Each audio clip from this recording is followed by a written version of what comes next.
let me tell you something right now. If you guys are looking for the best fragrance products in the world, you need to go to ashkicking.com. That is ashkicking.com. Keep your home smelling fresh and clean with Ash Kicking fragrance products.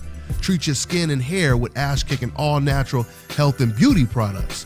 Everything you need to create a comfortable home living environment and create a comfortable space for entertaining. The best incense burners in the world, home fragrance products, and health and beauty products. Go to ashkicking.com. Brothers and sisters, brothers and sisters, I don't know what this world is coming to.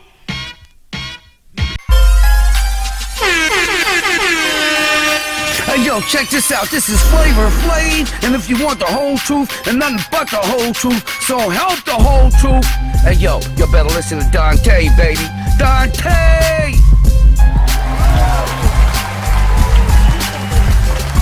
Another one. What's going on, y'all? And welcome to another great edition of the Dante's Boxing Nation radio show live. We getting it in. First things first, let me go ahead and introduce the co-host in the building. What's going on, Milt? You know what it is, man. All right, man. We got a real good show. As you guys can see on camera, I'm going to go ahead and give my man a special introduction. We got the future and the noun in the building right now. That's right. The real Devin Haney is in the building. What's going on, Dev? The dream. The dream. I want to say thank y'all for having me. All day, man. All ours, and we also got my man over here. We got Bill Haney, you know, the maker over here. Oh, yeah. What's going on, Bill? Definitely. Thank you guys for having me. All right, make sure you in the mic, Bill, so they can hear you. Thank you guys. Thank you guys. There you go. There you go. Let's go ahead and get into it, man. Now, Devin, Bill, it's a whole lot to talk about. Let's go ahead and get right into it, man. First, let me go and make sure I want to pull up Bill so they see him over here. All right, Devin. So let's go ahead and get into it, man. Let's get right into it. First of all, and guys, we're going to go ahead and talk about all the fights this past weekend. Of course, the main event, you already know your boy. Congratulations to Danny Jacobs. Looked real impressive in that win. So we're going to get Devin and Bill thoughts on that and the whole panel. Let me go ahead and introduce the rest of the panel as well. I got my man Kirk Jackson. He's a former fighter, now a boxing writer for Insider.com. What's going on, Kirk? What up, y'all? How you doing? All right. And I got my man E-King, E-King Fight News. You guys can go ahead and subscribe to his channel, calling in all the way from Canada. What's going on, E-King? Hey, yo, Dante. Good to be here. Shout out to ashkicking.com. There you go. That's what I'm talking about, boy. That's all about That's a dope-ass website. Y'all better check that out. They sponsor your boy Dante's Boxing Nation, man. So that's what it is, man. Anyway, let's go ahead and get right into it, Devin. J-Dog. Now, Devin, it's been a lot going on. First of all, man, congratulations, your last fight. Thank you. You got another win, man. And now you're trying to fight like twice in like a month, right? I mean, or you are. You're already scheduled to fight twice in a month, right? That's the plan, yes. So you working super hard, man. Extremely hard. So you know who your next opponent is, obviously? Well, as of right now, I don't. Every fight I run through about 5 to 6 different opponents. So as of right now, I don't have an opponent. You don't have an opponent, but give them the date and everything where they could see it and everything. November 18th in Atlantic City. November 18th in Atlantic City. Okay. Now, if I'm not mistaken, Devin, we got a birthday coming up too, right? On the 17th? Yeah, November 17th. November 17th, man. What it ain't no time for celebrating, huh? No, we celebrate after the fight. Okay, I got you. Because I'm like, man, and then I mean, it's only gonna be what, 19th birthday? 19th birthday. Wow, man. 19th birthday, 19th fight. Wow. And I mean, that's a huge accomplishment in such a short period of time. I mean, one of the things that interests me when I see a young fighter, just so young, what was the motivation for you to turn pro at such a young age? Well, when I was 16, I was training with the Olympic team. I was traveling all over the world to Russia, Italy, Dominican Republic, and then once they took the headgear off, I couldn't go to the Olympics, and they told me that if I waited for the 2020 Olympic team, the Olympics, I would have a guaranteed spot. And so I just said, you know what, me and my team, we said that we're going to train for about a year, and then we're going to turn professional, and that's what we did. Okay.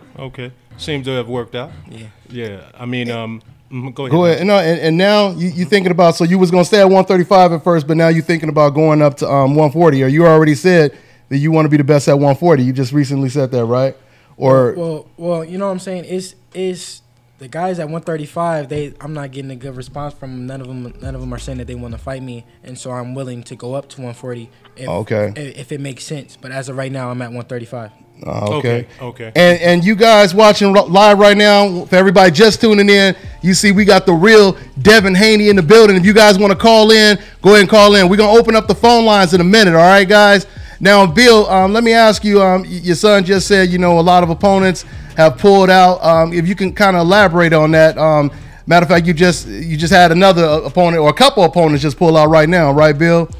It's always difficult finding opponents for Dev. Yeah. You know what I mean? Ever since he turned pro. So, I mean, it's no difference. 18 fight, we still having trouble finding the right opponent. Yeah. And speaking of that, of course they see y'all work, they see the sparring and all that. Before we even talk about Tank Davis and all that stuff, man, if you guys could just reflect on the whole Shakur Stevenson, because that's pretty much how his name, got out with that. That's, that famous sparring session y'all had for like a whole week, I mean, they were sparring for the whole week, matter of fact. But I want Bill to start off with this one right here, man. So let everybody know the detail, like the age and everything, and, what the situation was when y'all worked with him. Well, the thing about it is they grew up in amateurs together. I mean, they've sparred a lot of times. I mean, Shakur spent time training here in Vegas with us before the Olympic trials. So when they contacted me that Core wanted some work to get him ready, Devin was 16 at the time, and he had just finished. I think he went to Los Angeles or something like that for a Halloween party. So I said, Core is in town. You want to come up and help him get ready for the trials. At the time, Devin was 16, Core was 18, and it was a nice sparring session, to say the least. I can only imagine. Yeah. But I mean, we were helping him get ready to go to the trials. Yeah. And at the same time, Devin had took some time off from amateur boxing, and like he said before, we were getting ready to turn pro. Mm-hmm. So. Absolutely. And then now you got this situation right now. Devin, let's go ahead and switch back to you. Tank Davis, he said some stuff. Just explain the situation real quick, Devin. Well, I've been knowing Tank for a while, and recently, right before he signed with Mayweather, it was the day before the Sean Porter fight. He came out here with Sean Porter and AB. He came out here with AB, and he came to the Mayweather gym. I came with Floyd. He came with AB, and we had some doghouse work. Okay. But back it up, though. Back it up. Yeah. Floyd called us. Floyd called us. We was in the car with Floyd, and we got the call from AB. And he said, Floyd said, AB, where you at? My man, we in the car now. Where your man at? So we ride, and we turn a couple more corners. And then Floyd said, have you ever heard of Tank? I said, Dev, we went to Baltimore for Devin to spar Tank. We specifically, what were you about, like 14 or something like that? Yeah, something like that. About 14. We went to spar. So we said, yeah, we familiar with him. And he said, okay, well, it's going to be a few people at the gym. You ready? So he asked Devin, was he ready? Tank, Floyd told his publicist and his team, he said, call everybody. Tell Tank, AB, and all of them to come to the gym.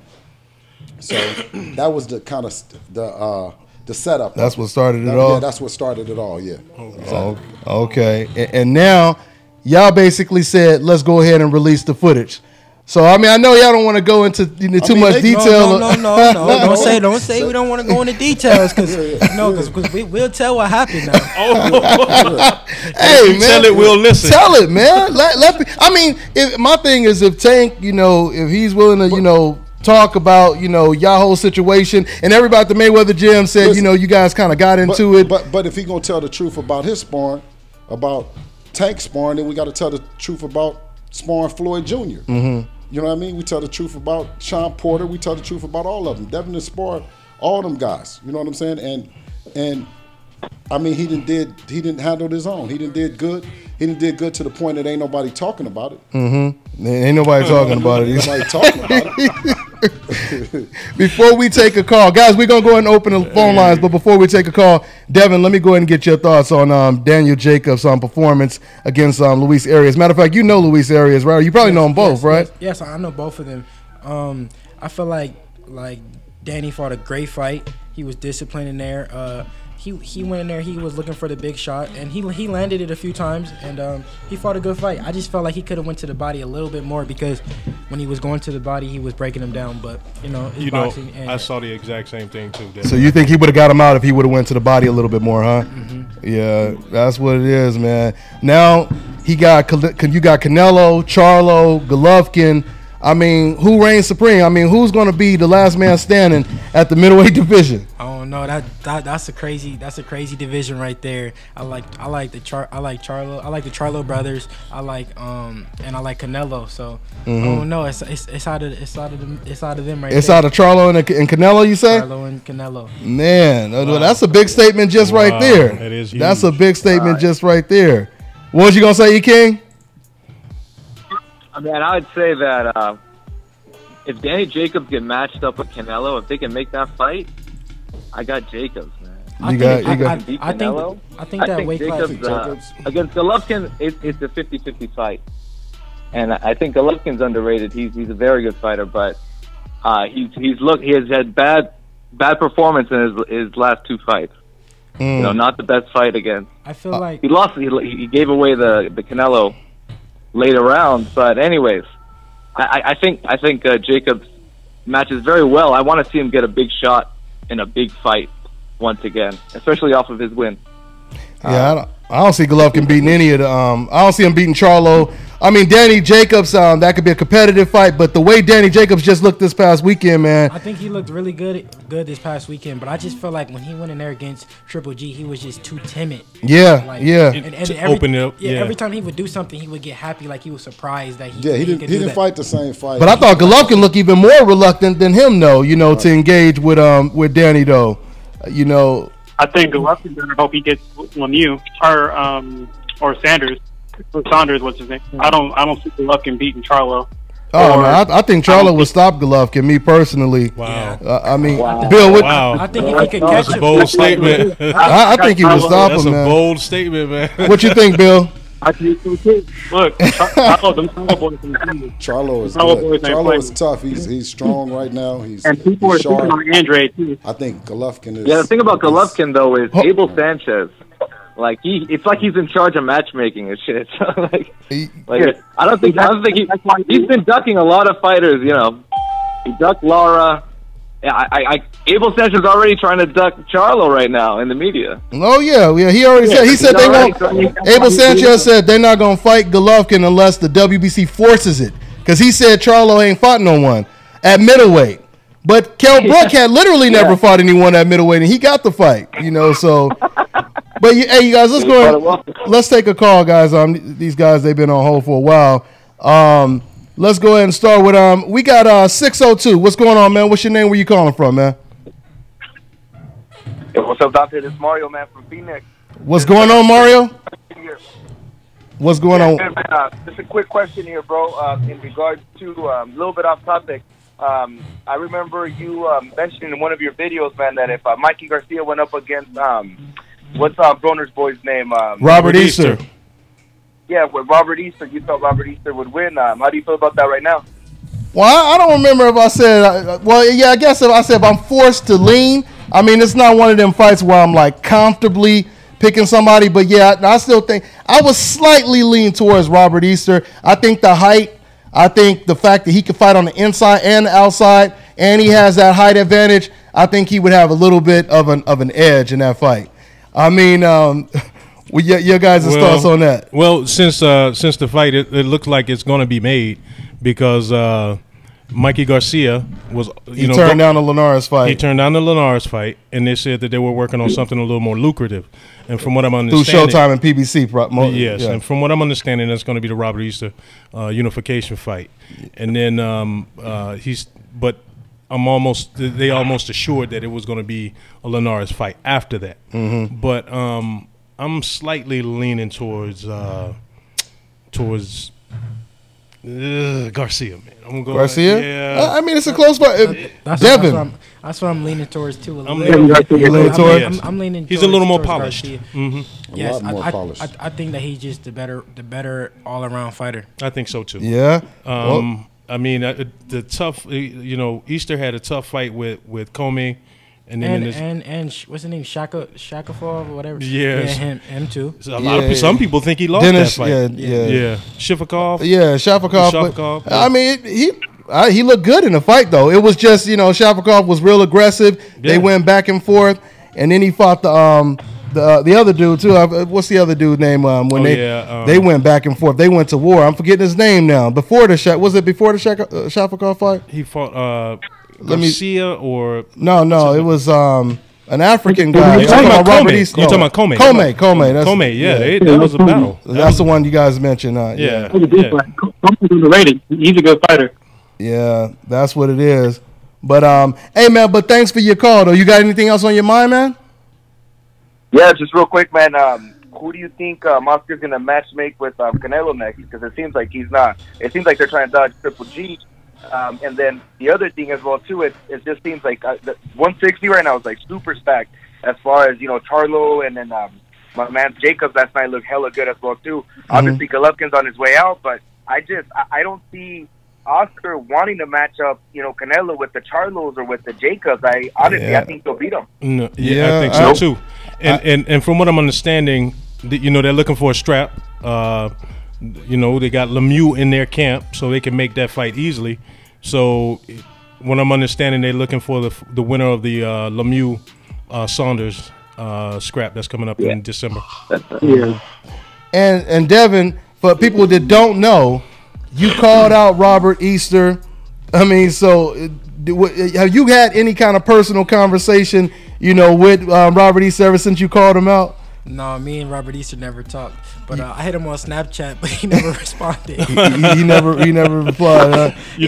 I'm looking at the comment section. I got Rashad Shabazz. He said, I got Haney over Mikey Garcia and Easter. That boy got too much skills. Future. I do too.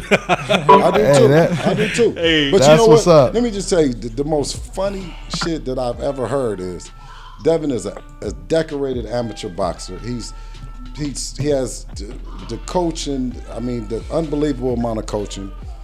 He's 18-0. And we have a problem putting him with the right fight. And everybody is saying this and that or whatever. When we watch Floyd Mayweather just fight Conor McGregor in the biggest fight, Conor McGregor never had not one fight. Right. So how do you not match Devin up wherever you see it? To all you fighters, wherever you guys see it. Let's make a good fight. You know what I mean? Don't put us in there with somebody you beat or you beat or you beat or you beat. You know what I'm saying? Come on, man. You know what I mean? Yeah. So, the person you beat didn't fight himself. He fought you. So why we need to fight him? We want to fight you. It's unfortunate. I see young hungry fighters go through that. Errol Spence went through that. Trying to get a fight, he's still getting it. To a certain extent, he is. He got a strap, and he still can't. Nobody want to challenge him now. Nobody want to challenge him. Devin, what do you think about the fact that he won Keith Thurman? He's been calling out Keith Thurman for the last 2 years. What you think about that fight possibly taking place, Devin? Well, at the end of the day, you gotta respect him for that, because he's calling out. He's not calling out a scrub. He's calling out a dude that a lot of people is avoiding as well. And you know what I'm saying? I think that Errol Spence will win. You think Errol Spence will win that fight? Yes. Yeah. So you believe that's probably why? Because Keith, he still hasn't said that he actually, wants to fight next, and Errol Spence he wants it next. So, we'll see what'll happen. We'll see if they fight. If you had to bet, Devin, would they fight are they gonna fight in 2018? If I had to bet my boxing bag on it, I wouldn't. So you saying you don't? He said his boxing bag. Let me get you to come over a little bit so they get you in full. There you go. That's right. There you go. So y'all hearing it from Devin Haney, and his dad is in the building, Bill Haney too. All right, man. Hey, I'm gonna go ahead and let you go, my caller. We're gonna get to another call, okay, brother? Money Powell. What's going on, Money? What's going on? That's Money Pal. That's Money Pal the third. Yeah. Hey, say what's up. Say what's up to Devin Haney and Phil Haney up in here, man. Hey, Team Haney, what's happening? What's going on now? What's happening? Hey, how you doing? That's what's up. What's Hey, up, it's Money? okay. My man Money Pal the third just called in. Once again, y'all already know what it is with his son. You know, we got the future roster over here. You know, the future. Well, Devin is almost a noun. You know what I mean? Because he already calling out the big boys now. You know, I mean, he got enough fights right now. So Money Pal, his son is Money Pal the fourth. Another great prospect, one of the best prospects out there. Hey, Money, I'm gonna go ahead and get your thoughts in a minute. I'm gonna take another call, but I want to get your thoughts on that Danny Jacobs fight. All right? All right, no problem. All right, man. All right, we're gonna take another call, guys. So we have we got 904. What's going on, man? What's your name? Where you calling from, man? Yeah, what's up? This is Jamar. You know, I call in all the time. Well, what's good, man? What's You was good, what? Jamar? What's on your mind, man? Nothing much. I'm sorry. From Jacksonville, Florida. I didn't even mention my love for. You breaking up a little bit. What'd you say now? Can you hear me? Yeah, go ahead. Oh, Florida, Jacksonville. Okay, what's on your mind, man? Hold on, let me get in a better area. Okay. But anyway, while he doing that, Money, real quick, man, give me your thoughts on the Danny Jacobs versus Arias fight, man. Did it play out the way you thought it would? Yeah, roughly it did. I said if Arias had a chance, it would probably be within about the first 3 rounds. He tried to do something, but it was like watching a professional chess player versus an amateur chess player. He just saw all of his pieces being taken off of the board. It was just a masterpiece that was painted. That's all. Yeah, I mean against Arias part though. I mean against an undefeated prospect and everything. You know, he made it look so easy, man. He made it look easy. I mean, he really did. And you know, I just he's moved to another level now. When you're able to come in there and you make a guy run and back away from you a lot, and who said he was going to come in and he was going to do this and that, and he just looks completely different altogether once he's in there. Reality has a way of changing things around. We already know that. And there was a moment before the fight, Milt. There was a time when, before the fight, Luis Arias, he said, "Don't run." Remember, he kept saying at the press conference, he said, "Don't run, stand in front of me." Next thing you know, Danny Jacobs, he was coming after him. I know, man. Did you seen that, huh? Yeah, I saw that, man. Even Jacobs' son was calling him out on that. Yeah, well, he definitely looked like the moment was too big for him. Like it's a matter of experience, and you know, when you're going against the top competition, you know, things change. So that's something that he's gonna have to get used to going forward. But I gotta go, guys. So thanks for having me on. All right, Kirk. We'll catch up with you next week. We'll catch up with you next week. Hey, Team Haney, keep working. I see y'all doing things out there. Keep working. Yeah, good job, Team Haney. Thank you. Yeah. Matter of fact, go ahead, man. All right, Dante. I'll see y'all later. All right, Kirk. We'll catch up with you next Sunday, man. My man, Kirk Jackson, right there. Go ahead, Milt. You was about to say something. No, you know, and I was thinking about it. You know, with Arias, man. I think that he had to try to convince himself. You know, sometimes, man. You know, I was reading a quote today from Mike Tyson. He said, "Fear and fire are similar," and that fire, you know, both of them, if used correctly, you know, if used properly, they can be effective. But if you don't know what you're doing, you mess yourself up. You know what I mean? And sometimes when I mean, maybe he had to overcome the doubt or whatever, and he just had to kind of put it out there. And I think he was trying to get into Danny's mind too. So I mean, but Danny did say that he got in his head. He said that he was going in there looking for the knockout. He so was. He just couldn't, you know. Yeah, he was. And he caught him early. I think he caught him in the first round. Yeah, and from that point on, I think he was trying to, you know, until maybe about round 5 or 6 where he kind of settled in, and then he was just picking him apart. He was getting whatever shots he wanted. I mean, man, he threw this. He was throwing this right hand straight down the side of his jaw, man. Chopping down on him. I mean, and like you said earlier, Devin, if he had gone to the body, I think if he had focused, you know, from round 1 on, going to the body, breaking them down, he probably would have gotten him out of there because towards the end of the fight, he was ready to go. Every time he was going to the body, Arias would start holding. Yeah. And that jab right uppercut was vicious too. He kept throwing that jab right uppercut, and he was killing him with that. I mean, but credit for to Arias for daring to be great and going in there at such an early age against somebody with so much experience. But man, Devin, but Danny, he looked real good, man. He looked real good. Yeah. Let's take another call once again, guys. We got Devin Haney in the building. The dream. You guys, if you want to ask him any questions, all that stuff y'all be talking in the comment section. Now you guys can go ahead and say something if you want. We got 281. What's going on? What's your name and where you calling from, man? 281. Yeah, they all 281 that fell asleep. They afraid to say something right now. If we could just read, we're on the internet thugs. Man, this cat Conor McGregor. Man, we're gonna take another call in a minute, guys. Conor, in the comment section. Yeah, man. Conor McGregor. Hey, that's my man's right there. He had me rolling. He was like, man, he need his own preacher like Devin. He was saying Devin would beat. He'd have Tank speaking like Neil deGrasse Tyson, like all proper. He's like he'll be some sense into that boy. I mean, he got me cracking up on here, man. Hey, yeah, they filling up the comment section. Let's try to take one more call for now. Let me see over here. We got 802. What's going on? Is that the same one? What's your name? Where you calling from? 802. Was that the same one? Let me go ahead and go to another one. They drop it out. Yeah. We got 778. What's going on? What's your name? Where you calling from?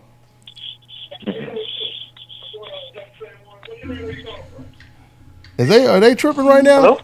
Yeah, 778. 778. Hello? No, he tripping. Hey? Can you hear me? Hello. I'm Kashaf. Man, this is like Canada. Where you calling from? Canada? Oh, Canada. What's going on? What's your name, man? What did he say his name is? What's on your mind? Hello? Man, we getting some wild ones tonight, man. We on some poltergeist tonight, man.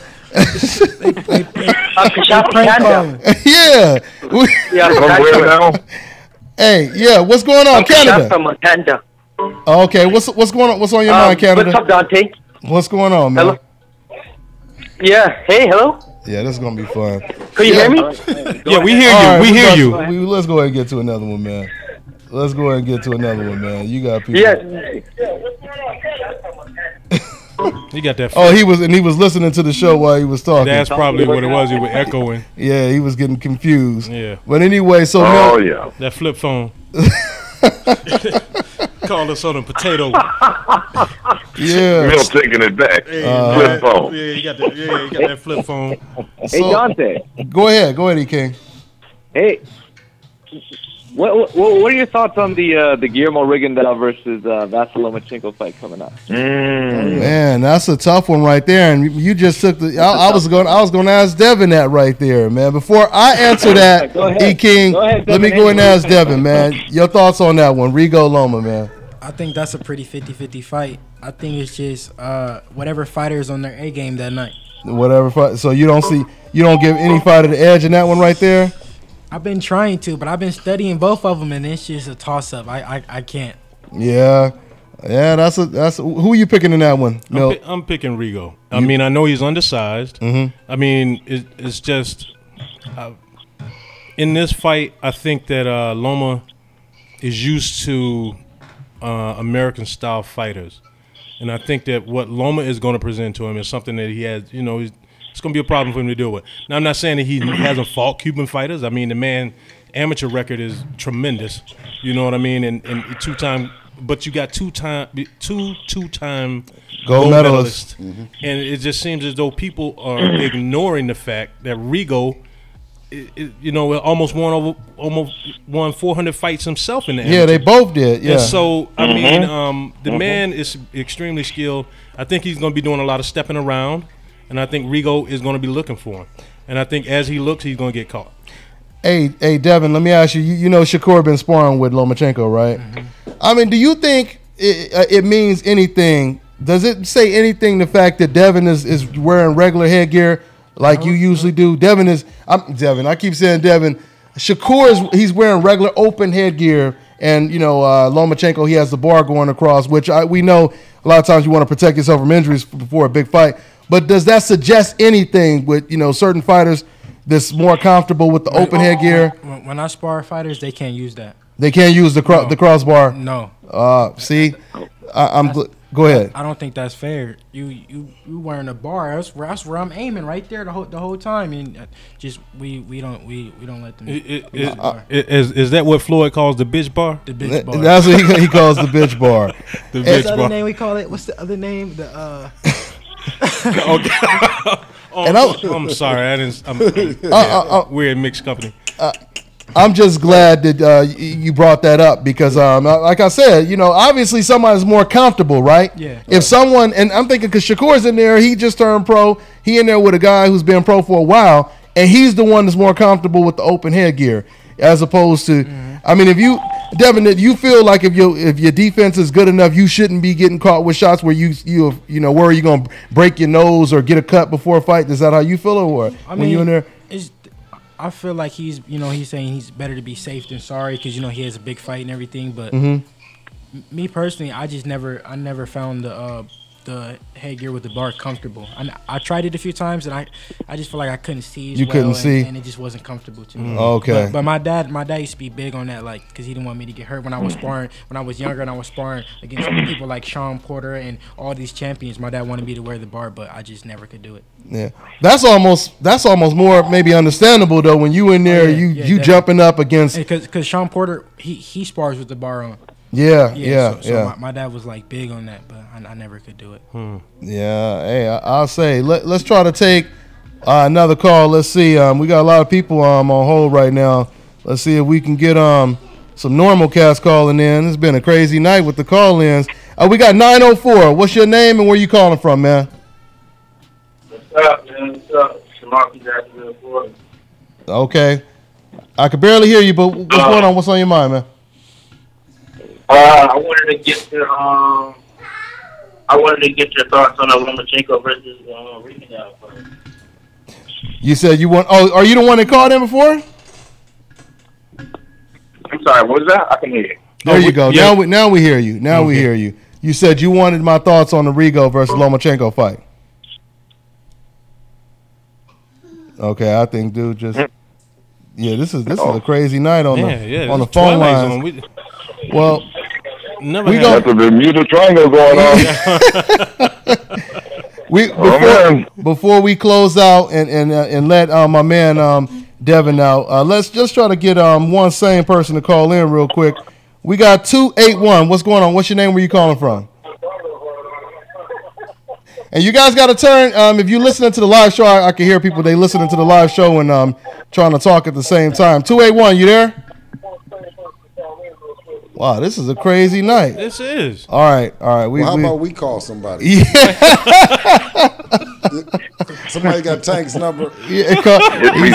Whoa, Bill. Did you go down there? Floyd's number. Bill said, wow. Either one. Oh, wow, man. They're not going to answer neither. They won't answer. He said, let's go on Tank. I tried to hit him on a Snapchat. He's not going to answer. Yeah. Oh, you tried to hit him? I tried to hit up Robert Easter on a Snapchat. I thought the whole thing was, everyone says promoters make the big fights. The people make the fights. Okay. The promoters put the fights on. So okay. It's what the people want to see. Gotcha. Okay. Dante. Uh-huh. I got a question for you. Who is the last opponent Tank fought and what was his record? I just remember he fought on the Conor McGregor undercard. That's all. What's his name? I don't even remember his name. So why do we want to see? Is that what the people want to see? So you want to see somebody? Hey, y'all in the comment section, bail us out, man. who did Tank Davis just knock out? Well, that was this point he was trying to make, though. Yeah, I know. Y'all bail us out, though. But I know I've seen the fighter fight before, and I know who he is, but I just can't. The name escapes me right now. Who did he fight before he fought for the belt? Well, you said before he fought for the belt. Before he fought Pedraza. Before he fought Pedraza. I don't remember. So why y'all want us to fight somebody y'all don't remember before we fight for the belt? But is that what people saying though? Or people, I don't know. Or people saying they want to see the the Devin versus Tank fight? Who you want to see him fight? Who, Tank? Devin.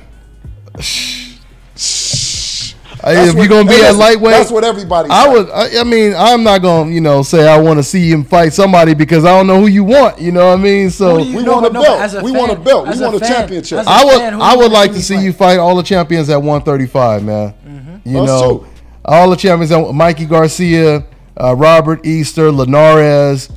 On the same night, Flanagan. I'm saying any of them. Okay, well we'll take anyone. And I spar Linares too, so. You know what I'm saying? Nobody really know about that. Oh wow, really? Yeah. Listen, we want to speak on it, or how did it go, man? I was supposed to be in a training camp, and we sparred one time, and I got kicked out of training camp. That's all I know. Okay, all right. Enough said. That say it all right there. That say it all. That say it all right there, man. But Linares is a really good fighter, though. I can't take nothing away from him. No doubt. He's definitely world champion for a reason. And I'm gonna tell you, when we had a team meeting on it, and we decided which way we was gonna go with it, we definitely saw some chinks in the Robert Eastern side of the division. We picked it. We said, you know what? That's where the weakness is at with Robert Eastern. Where we felt that he would match up better. Yes, as far as my style. As far as Devin's style with Robert Eastern. So it was nothing personal towards him. Because styles might make fights. Not like saying that Robert Easter won't beat Linares or he won't beat Mikey Garcia. You know, it's just styles make fights. I got you. In fairness, as far as the Tank fight, when Tank was at 130, when he was at 130, you know what I'm saying, and he had a belt, we wasn't interested in it. But when he came up to 135 and he don't got a belt, so we figured that what people would want to see, that would be a good fight if he wanted to make the fight. That would be a tremendous fight. It's no reason for him not to say he can't do the fight. Why would he look over? Why would he look over Devin and you didn't look over? What's that guy's name he fought? Pedraza, you talking about, or are you talking about the last guy he just fought? Yeah, what's the last guy name he fought? Hey, y'all tell me in the comment section, what's the name of Tank's last opponent? They probably already said it over here in the comment section. They probably have, man. This dude, look, they over here talking. What's that? Haney versus Anthony Peterson. This dude, Fonseca, Fonseca. Fonseca. Okay, that's what it was. Okay. So it was against Fonseca. Good looking now. Who was that? That was let me see. Comments moving up fast. So ask Urugo, whatever. Angel Santos. So ask the people, how many people want to see Tank fight Fonseca? Hey, so you guys saying, so y'all saying y'all want to make that Tank fight? You saying y'all would like to make that Tank fight? Man, this is what we in it for, man. You know what I'm saying? This is what we in it for. That's big. You know? That's big right there. Now, you know me, I'm not trying to make the beef cook, but you know, it seems that this is probably bound to happen. How soon do y'all want to make this happen? Immediately, or is this something? Well, they saying right now immediately, because when you asked me the question who wanted to see him fight, I didn't even know that that's what you was basically saying, that you guys want the Tank fight right now. And I just thought it was just talk. Eventually, anybody that but it definitely got to make sense though. It got to make sense. I got you. Yeah. It got to make sense. And speaking of that, making sense. And I know you go into the ring by yourself, but you got a team behind you. Definitely. Do you want to? Y'all want to elaborate on your team? Who your promotion, your management, training? Who's on your team right now? My dad is my manager. I got you. I'm my own promoter. Okay. Mike. Wow, you promoting now? Devin Haney Promotions. I didn't realize that. Mayweather Senior and Mike McCallum are my trainers. Mike McCallum, the body snatcher. The body snatcher. Yeah, man. Wow. That's why we been sending them vicious body shots. Yes. See, we got an offense. And he was talking about the body shots against Dan when it came to Danny. So we did it a different, non-traditional way. You know, everyone else is saying okay, but we got an offensive coach and a defensive coach. I see that.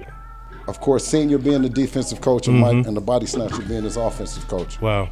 That's tremendous. That's absolutely, tremendous, man. Yeah. So once again, man. So Devin, how soon do you want to? I mean, because you've been moving pretty quick, Devin and Bill. How soon you guys want to go ahead? Since you're probably not going to get the Tank fight right now, how soon you want to get that title shot? soon as possible. I just want to fight the best in my division. That's it. Well, you know, Tevin Farmer has a fight coming up. Was it December? How does that fight? How does that proposition look for you? I mean, Tevin Farmer's at 130, right? As far as I know. Oh, you are correct. Yeah, and I'm keep thinking because of Tank, my mind is going back to 135. Yeah, 135. Yeah, I'm not thinking that he's going up to 135. So my apologies on that. But he better not come up to 135 with that bullshit. Thanks for the headline. Thanks for the head. That's a separate video right there. Yeah. Devin said it. That's what it is, man. Oh man! Hey, wow. Before I let you guys out the building, Devin, I want to ask you real quick: is there anything else on your mind? Any other messages you want to send to anybody, man? No, just keep tuning in, keep supporting me. You know what I'm saying? I know my time gonna come. I know I'm gonna get them shots, them title shots that I want soon. So just keep tuning in, keep supporting. And what about Wilder versus Joshua? What you think about that one? I think that's a good fight. That's a toss up, but if I had to go with anybody, I would go with Joshua. You go with Joshua in that fight? Yes. Okay. I think he just has more technique, more fundamentally sound. Yeah. Gotcha. Canelo Golovkin rematch. I'm all in for Wilder. Yeah, you all in for Wilder too, money, huh? Canelo Golovkin rematch, Devin. I gotta go with Canelo. Canelo in that one. You picked him in the first fight too, right? I picked him in the first fight. Yeah, that's what it is, man. Hey, man. Well, Dev, I want to go ahead and thank you guys for once again coming in. Go ahead and let them know where they can follow you. And my man Bill Haney, thank you for coming in. I really appreciate you guys. I just want to give a shout out to Bill, man. Just tell him, hey, man, it's tremendous, man, that you're in the young man's life, because you can definitely tell the difference when fathers, when someone has a strong male role model in their life. Oh yeah, and we appreciate you holding that down, brother. We really do. Yes, sir. Yes, sir. Thank you, money too. Thank you. Yeah, the voice. Most definitely. The voice. You can't miss it. You can't. Hey, man. The golden voice. The golden voice. Hey, money. Do you remember all them times in amateur boxing when we used to talk about these times, right? And we said these times was coming, right? Yeah, I remember you would tell me. You know, you said. You reminded me of, I reminded you of Howard Cosell, man. That is awesome, man. That's awesome having you two here. Matter of fact, last night I was an announcer for both the amateur and pro show that they had up in Stone Mountain, Georgia. Oh, is that? Did that. Nice. Yeah, it was some pretty good. Yeah, it had some so pros and amateur fights, huh? Yep. Sure did. It was a pretty good show, and there's this one kid. I think he's out of Cleveland. His name is Thomas Matisse, and he's pretty smooth. He's 135. He's 10-0 with 8 KOs, and he's not bad. He's pretty good. Okay, that's what it is. Well, like I said, I'm gonna go ahead and let my man Team Haney out, and once again, man, I can't wait to get y'all back in the show. When or on the show when you guys have like a title fight, or if you just have your next opponent, man. I appreciate you showing up as always. Let them know where they can follow you, Dev. You can follow me on Instagram, Twitter at Real Devin Haney, Facebook Devin Haney. That's what it is, man. All right, guys, we're gonna take a quick break, and we're gonna let them out the studio. We see you guys in a minute, y'all. Quick break right now. Hey.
K-Dub, K-Dub, K-Dub, K-Dub.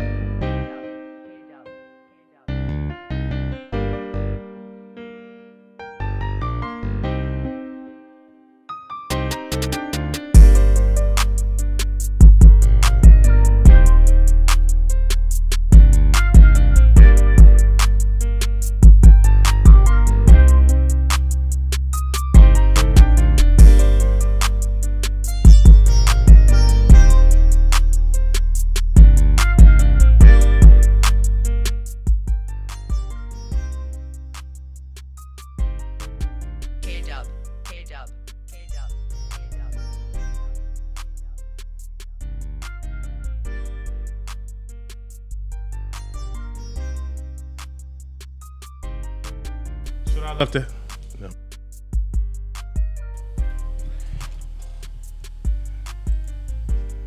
All right, y'all. We back, so we have to go ahead and let Devin Haney and the crew out. So you know, man, that was pretty cool, man. That was pretty cool, Milt. That was cool, man. I didn't expect them.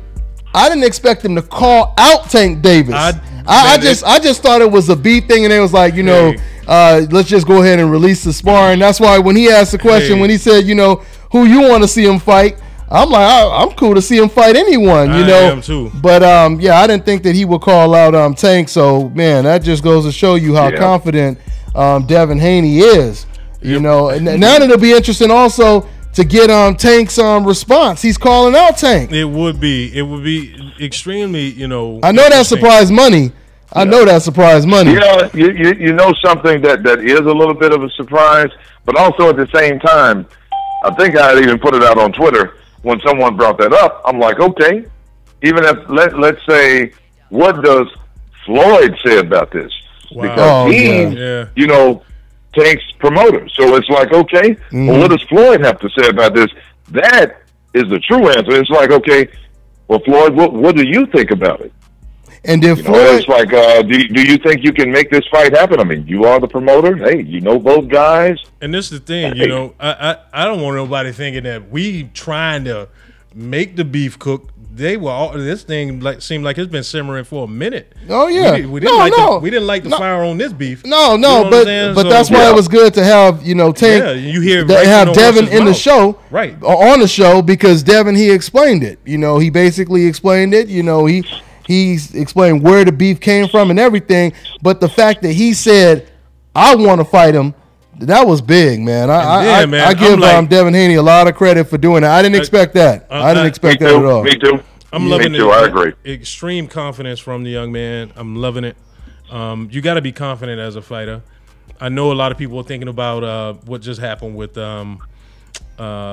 what's his name, and Charlo. Mel Charlo and Jamel and Andre Erickson Lubin. Oh, I thought I'm just talking stuff. No, but yeah, what I'm saying is, you know, with the Lubin situation, he's extremely. Oh, you saying this would be? He's very young. He's hungry. But to me, I think that young man just got caught with a shot. You know what I mean? I think he did too. That's what I'll stand with that. I totally agree. It's usually the old adage of usually, when somebody wins like that, they're not that good, and somebody that loses like that, they're not that bad. In this case, Jamel Charlo is that good. He is that. Jamel Charlo is that good, but Lubin is not that bad, man. No, I wouldn't. I mean, if you know, if just got caught with a shot he didn't see, you know, and when you fighting at this level, hey, man, I just hope he dust himself off and be ready for the next one. You know. And you know what? And the phone line's been, you know, I don't know what's going on. If we got decafs calling in or what, man. But let me try to. I'm gonna try to right here. No, that's somebody already on. No, that's E King. Okay, I was gonna say somebody from another country. Yeah, E King is still from Canada. You still there, right, E King? Oh yeah, man, right here, bro. Okay. Hey, let's take let's try to see if once again we could take another call. And let me see this 706. 706. That's out this way. Okay. All right. 248. We got 248. What's going on? What's your name? Where you calling from?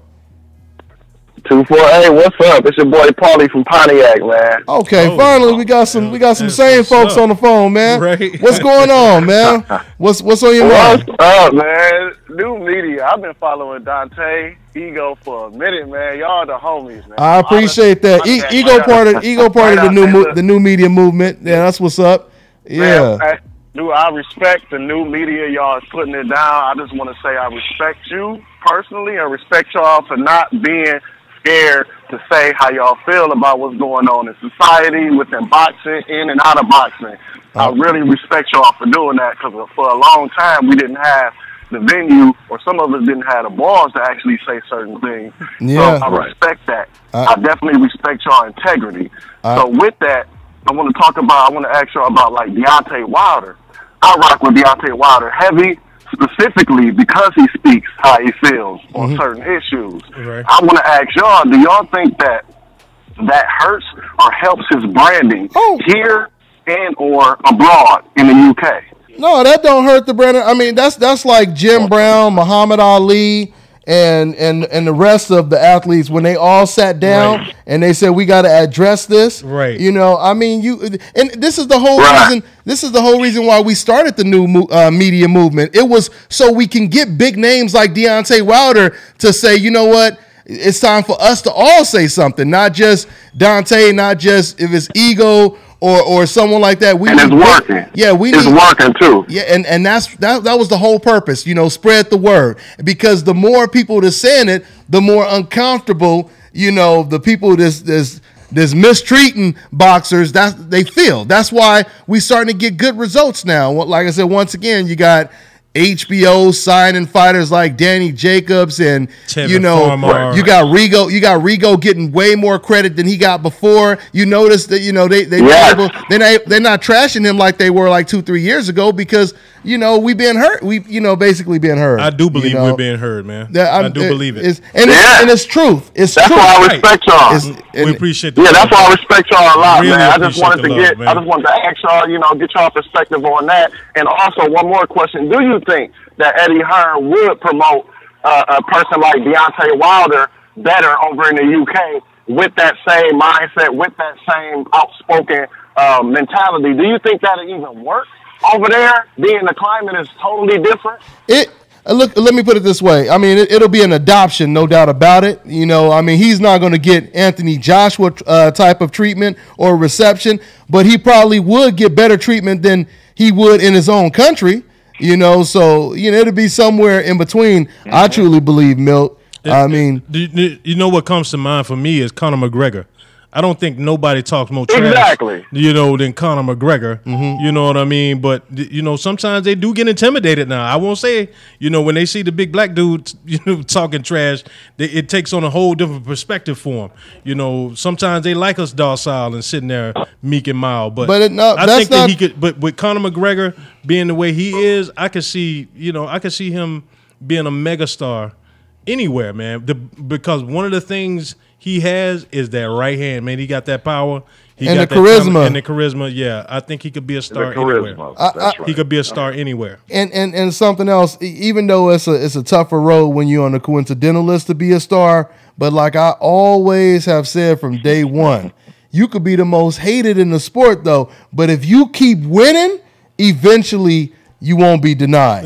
Because Rigo right now is really only one fight, and there's no guarantee he's gonna win the fight, because this is a very tough fight for him to win. It is. It's a 50-50 fight. But I'm just saying, all the stuff Rigo been through, if he were to win this fight, I mean, it would catapult him. It will force the superstar status on, you know, fans that didn't want him to be a star. Right. You know, they wanted to bury him. They wanted to bury his name. They was hoping after he beat Donaire, people would just completely forget about him. And HBO tried to sell his ass off, you know, and kick him off the network. But look, he's still undefeated. He's still considered pound for pound. And this is years after the Donaire fight. No matter how much they tried to get rid of him, he's still here. He's still here. Only person that could get rid of him right now is Lomachenko, and we're gonna see if that's gonna happen. You know, so but Showtime or HBO, they wasn't able to do it. You know, if he loses this fight, he loses his strap at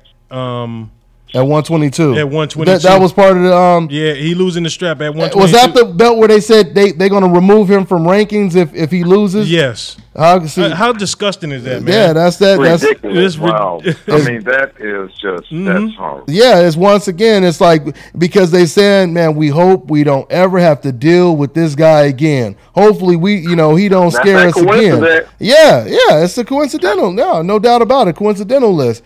They saying, man, they still trying to get rid of him.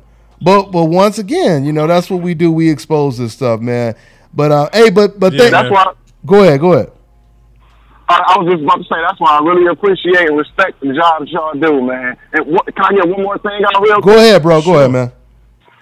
Yeah, man. Like I was talking about earlier with the fighters having their fathers in their background. I really, really respect that, man. I respect you guys, man. Money Pile, you got your son doing his thing, man. I really appreciate that.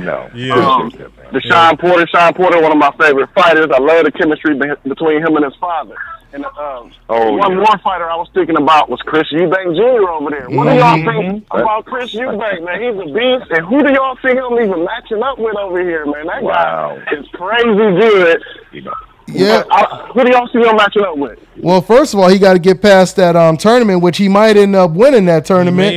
He in the same bracket with Bramer, who just beat Rob Brandt, right? He is, and next he fights Groves. He fights Groves. Oh, I didn't even know Groves was Groves. in that tournament. That's January, February time frame. Yeah. And then Bramer is going to fight Caleb Smith, right? Mm-hmm. Which Caleb Smith is supposed to be the best out of the Smith brothers, right?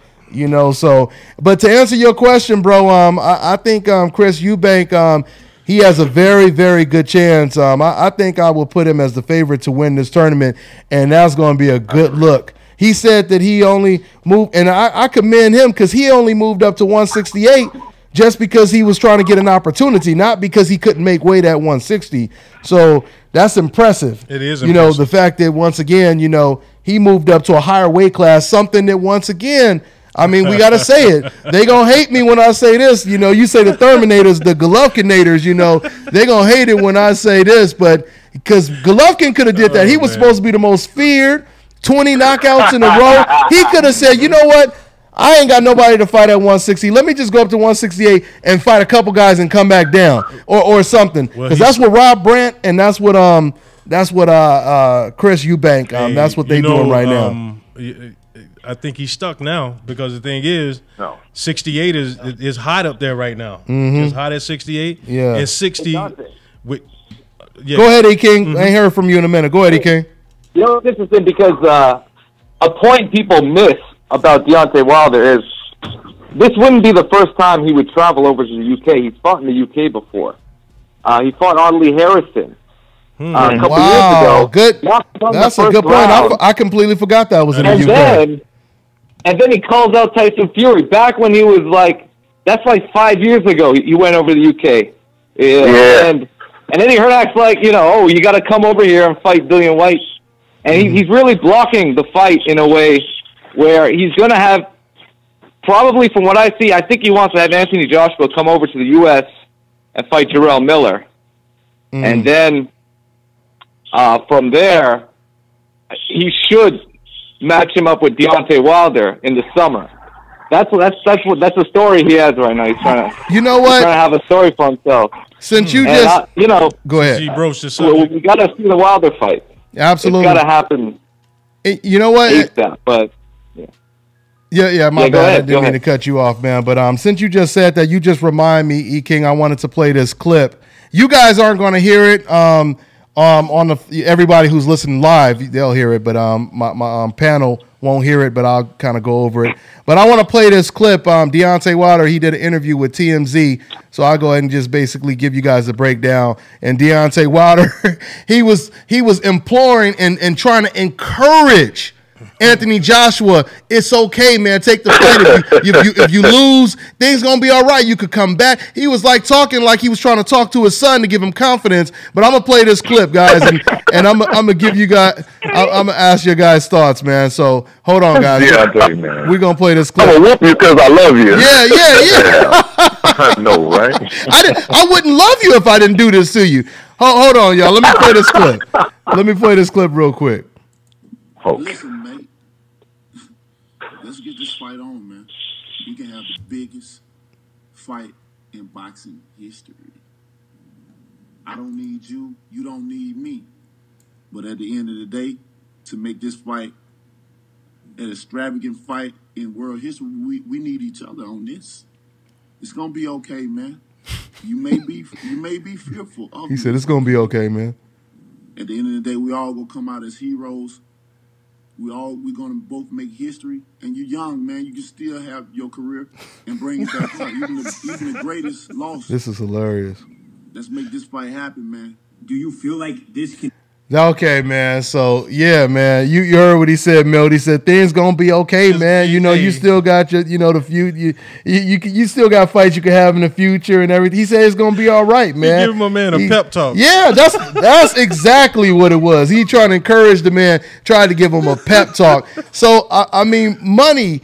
Now they're actually talking. Eddie Hearn actually did say, or it was Shelly Finkel actually. Shelly Finkel, which is works with Deontay, his manager or something like that. Yes. Mm-hmm. He said he reached out to Eddie Hearn because remember, Anthony Joshua just recently said after all of the stuff that went down, he said, well, they never reached out to me. Yeah. And I commend the fact that as soon as he said that, they like, okay, be careful what you ask for. Right. Because as soon as Anthony Joshua said no one reached out to me, Shelly Finkel called him up. Like, okay, that's all we got to do. So they sat down at breakfast. So yeah, man. And he said, it was a positive meeting. He said that, they made progression and the fight should happen in 2018. But once again, we heard Anthony Joshua kind of say something like that right after he beat Takam. And then later on, Eddie Hearn said, there's no guarantee the fight will happen if Wilder fights Dillian White. So it's what do you think, Milt?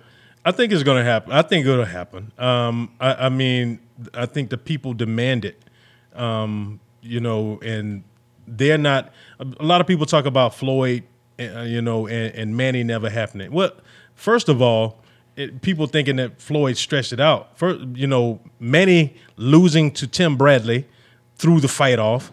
Then Manny getting slept by Marquez threw the fight off. It was he wasn't winning. It took time for him to kind of build up some invincibility again to make the fight another draw.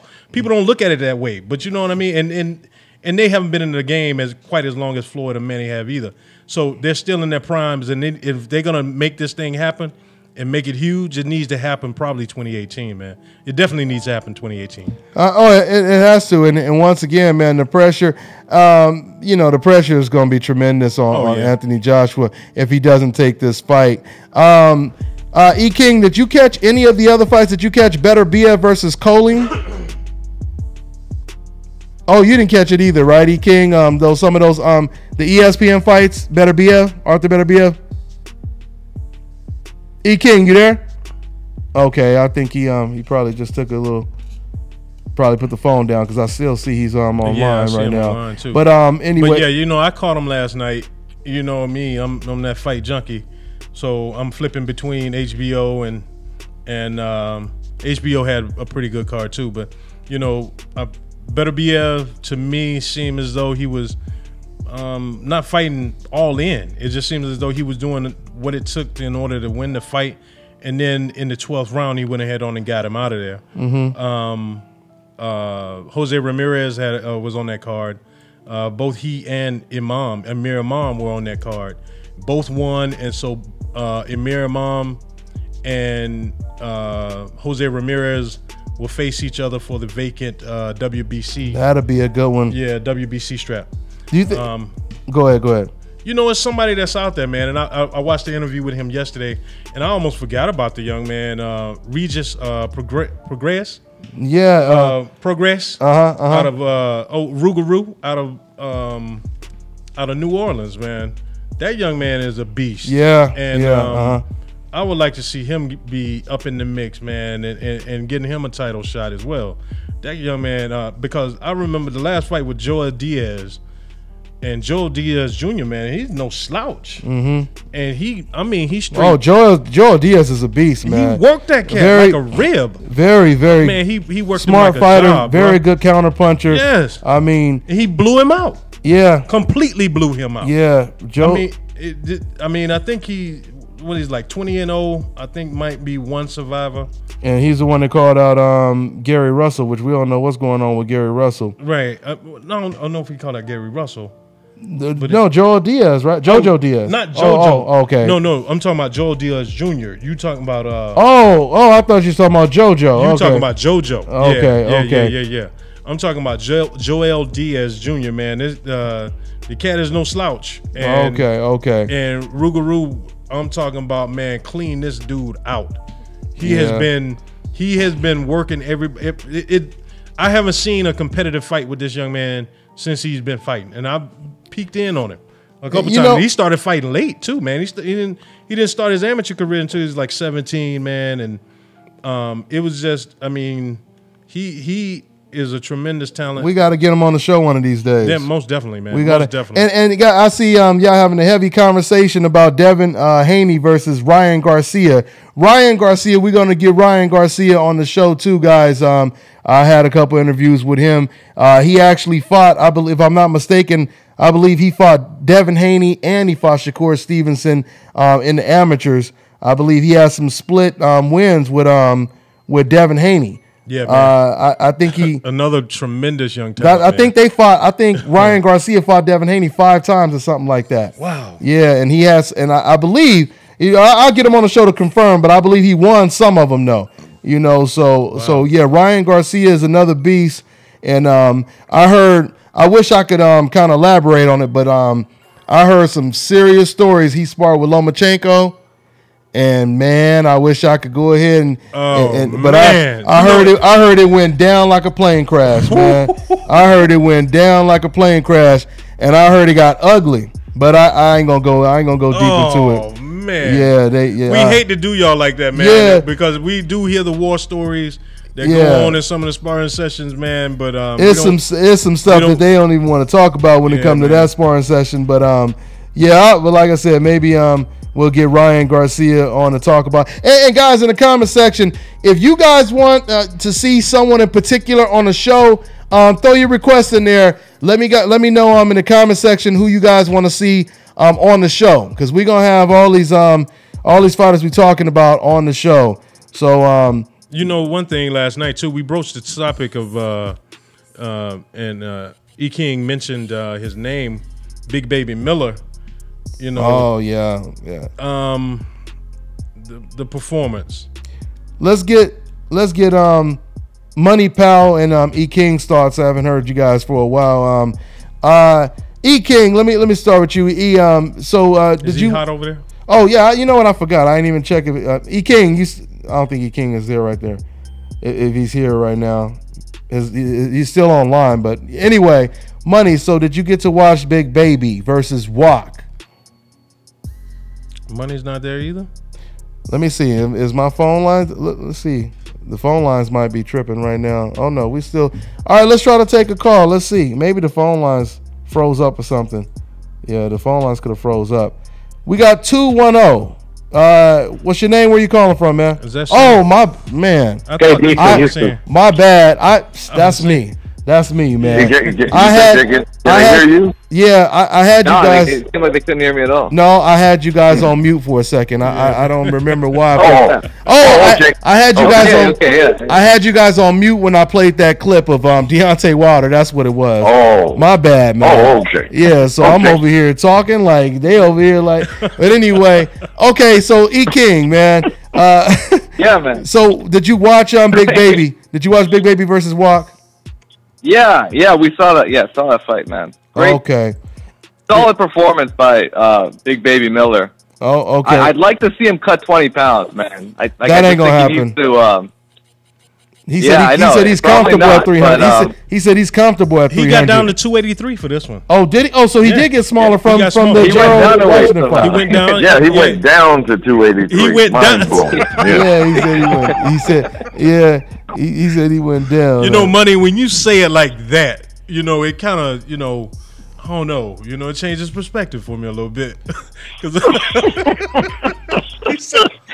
But I mean, but I got Gerald Miller. Like if if he can constantly be on the inside, he can give any heavyweight problems. But it's just getting there. Hey, we talked, and E King, we talked about that off air, right? Where you said, you know, you thought he's gonna have problems with fighters with range and distance. But at the same time, Gerald, he was kind of trying to control Miller with distance as well. And I have to give credit, Big Baby, he actually closed the gap in that fight, and he continued to walk down Gerald in that fight. I don't know how that would work against.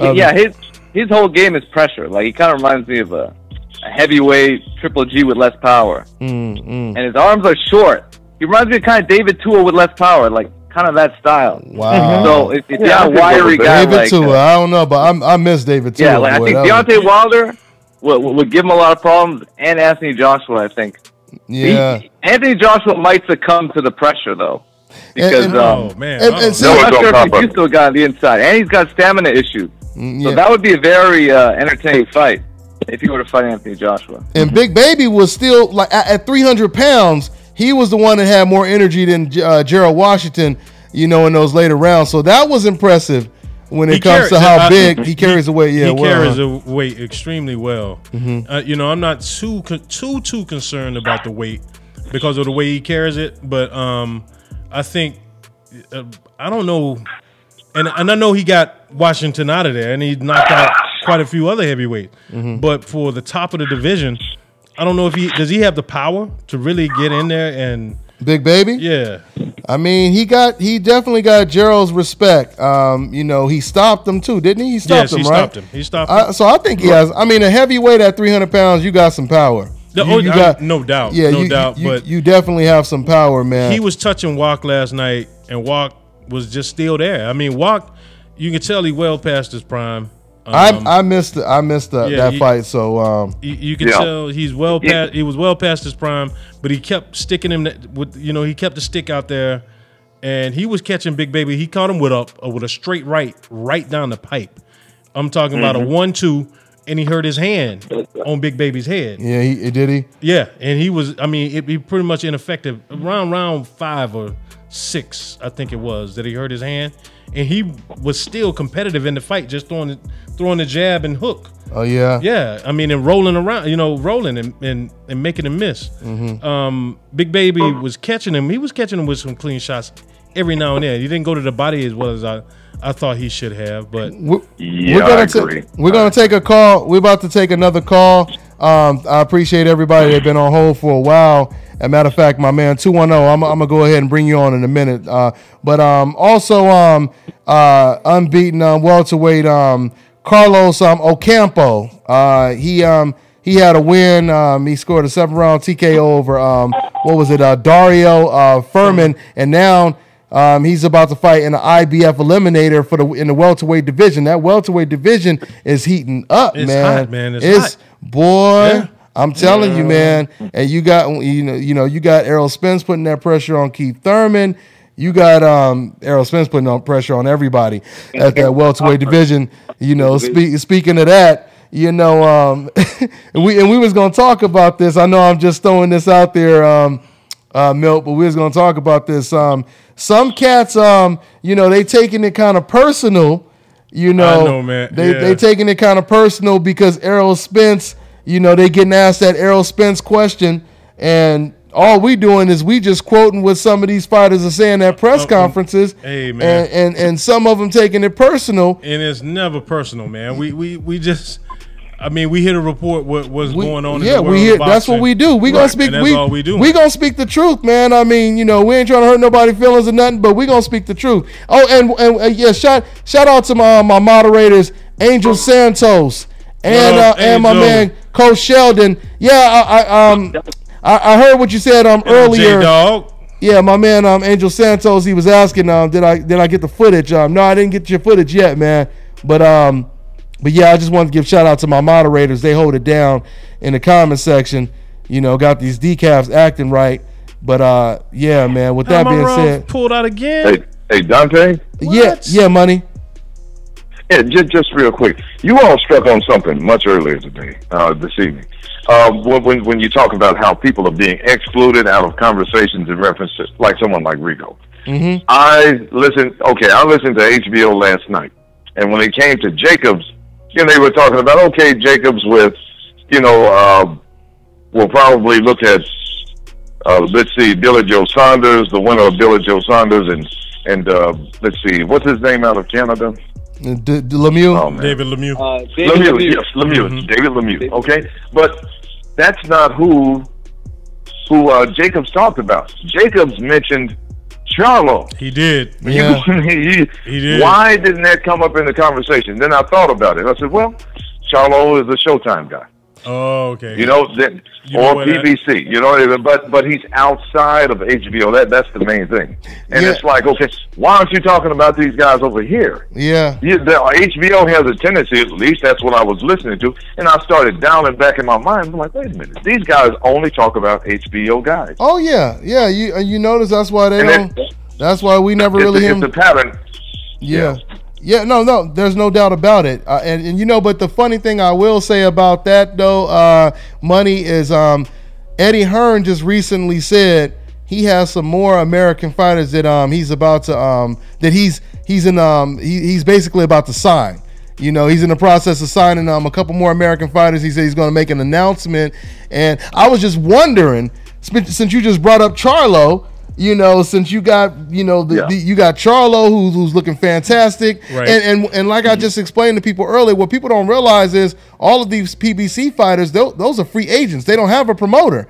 They just have an advisor. Right. So these promoters, they could easily pick up some of these fighters. So I'm thinking it would be smart if Eddie Hearn, if he picked up Jamal Charlo, he already got Danny Jacobs. You imagine how good that would be for HBO and Eddie Hearn if he were to take them over. I don't know if he has some type of arrangement with HBO, or he's just signing them. Well, no, he doesn't, because he promotes fighters and they fight on all different networks. But man, if Eddie gets Charlo and Jacobs, man, Golovkin, boy, oh boy, them walls are closing in. They paint him in the corner. They paint him into a corner. It's going to be very difficult. But to tell you the truth, man, I only see Triple G fighting maybe one more year, 2 maximum. I don't see him going past 36, 37. Well, certainly not if he has another close call like the Danny Jacobs fight. Yeah, man. I don't know how much more. It's when like I was saying before. When you Usain Bolt and you're blowing everyone away, it's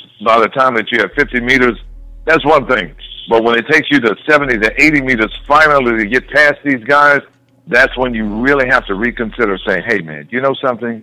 I think this is it. Hey, I took my last ride around that track. Hey, this is it, man. That's it. Absolutely. People look at Floyd and B-Hop not as the anomalies that they are, but, they're special, gifted talents that has so many tools in their bags that they didn't have to rely on they weren't one-dimensional fighters. They're multi-faceted, multi-layered, multi-dimensional fighters.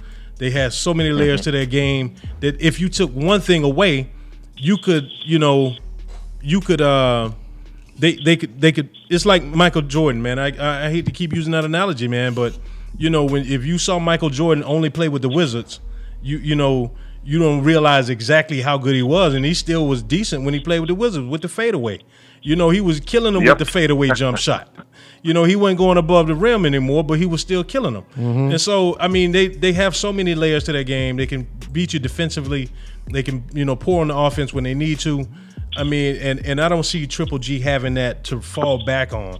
Once he, loses with the timing, is off with the power, I think it may be time for him to go ahead and kind of, ride off into the sunset. Yeah, but I'm telling you, man, that boy Danny Jacobs, man, I was proud.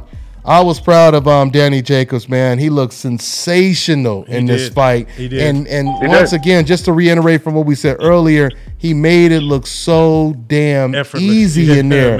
Man, you could just see from the first couple rounds how he just gradually just jumped back real quick and just avoid a lunging attack. Like it was, let me just move out of the way.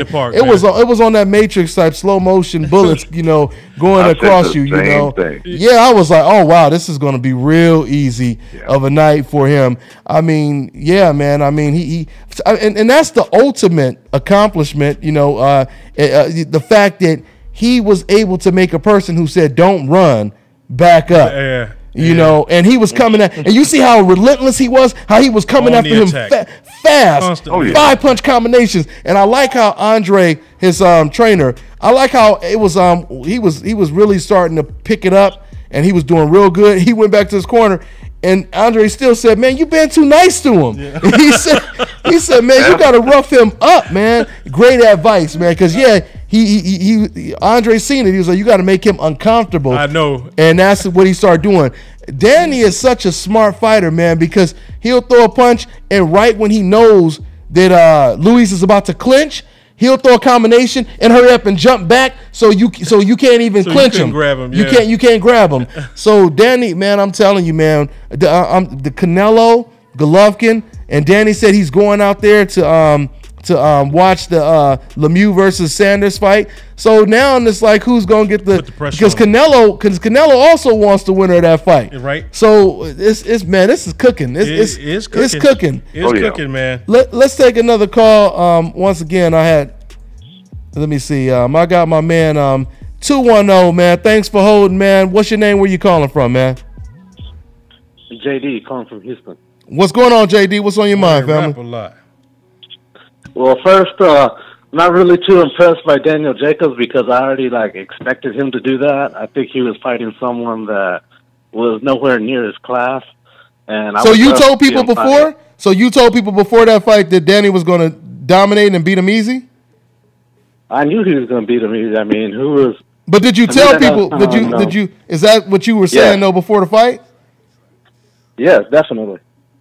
Okay. So I think Danny Jacobs is a top fighter, and I want to see him fight Canelo, Triple G, Charlo, someone like that. I mean, and of course I agree with you on that, but I will say when you're fighting against an undefeated fighter, and and he's never been beat before, and like I said, once again, this guy is saying don't run and all of that, it's still impressive. Now, if it was a fighter who already been knocked out 3 times or whatever, and he's lost a couple fights, and then you dominate him, then maybe you could say, well, that wasn't impressive because it's been done before. But what he did to Jacobs-Arias, it had never been done before, and once again, I've never seen Jacobs-Arias fight a top fighter, so that's true. We have to see how he fights with someone else. And we all know, man, the man that gets that version, he get more credit than everybody else to hit it. You know what I mean? Right? So.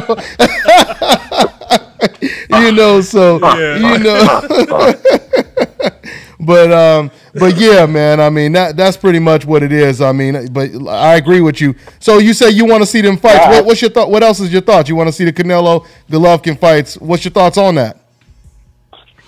I mean, I think Danny might be the best fighter in the division, possibly. I mean, I would like to see him fight Charlo. I think he beats Canelo.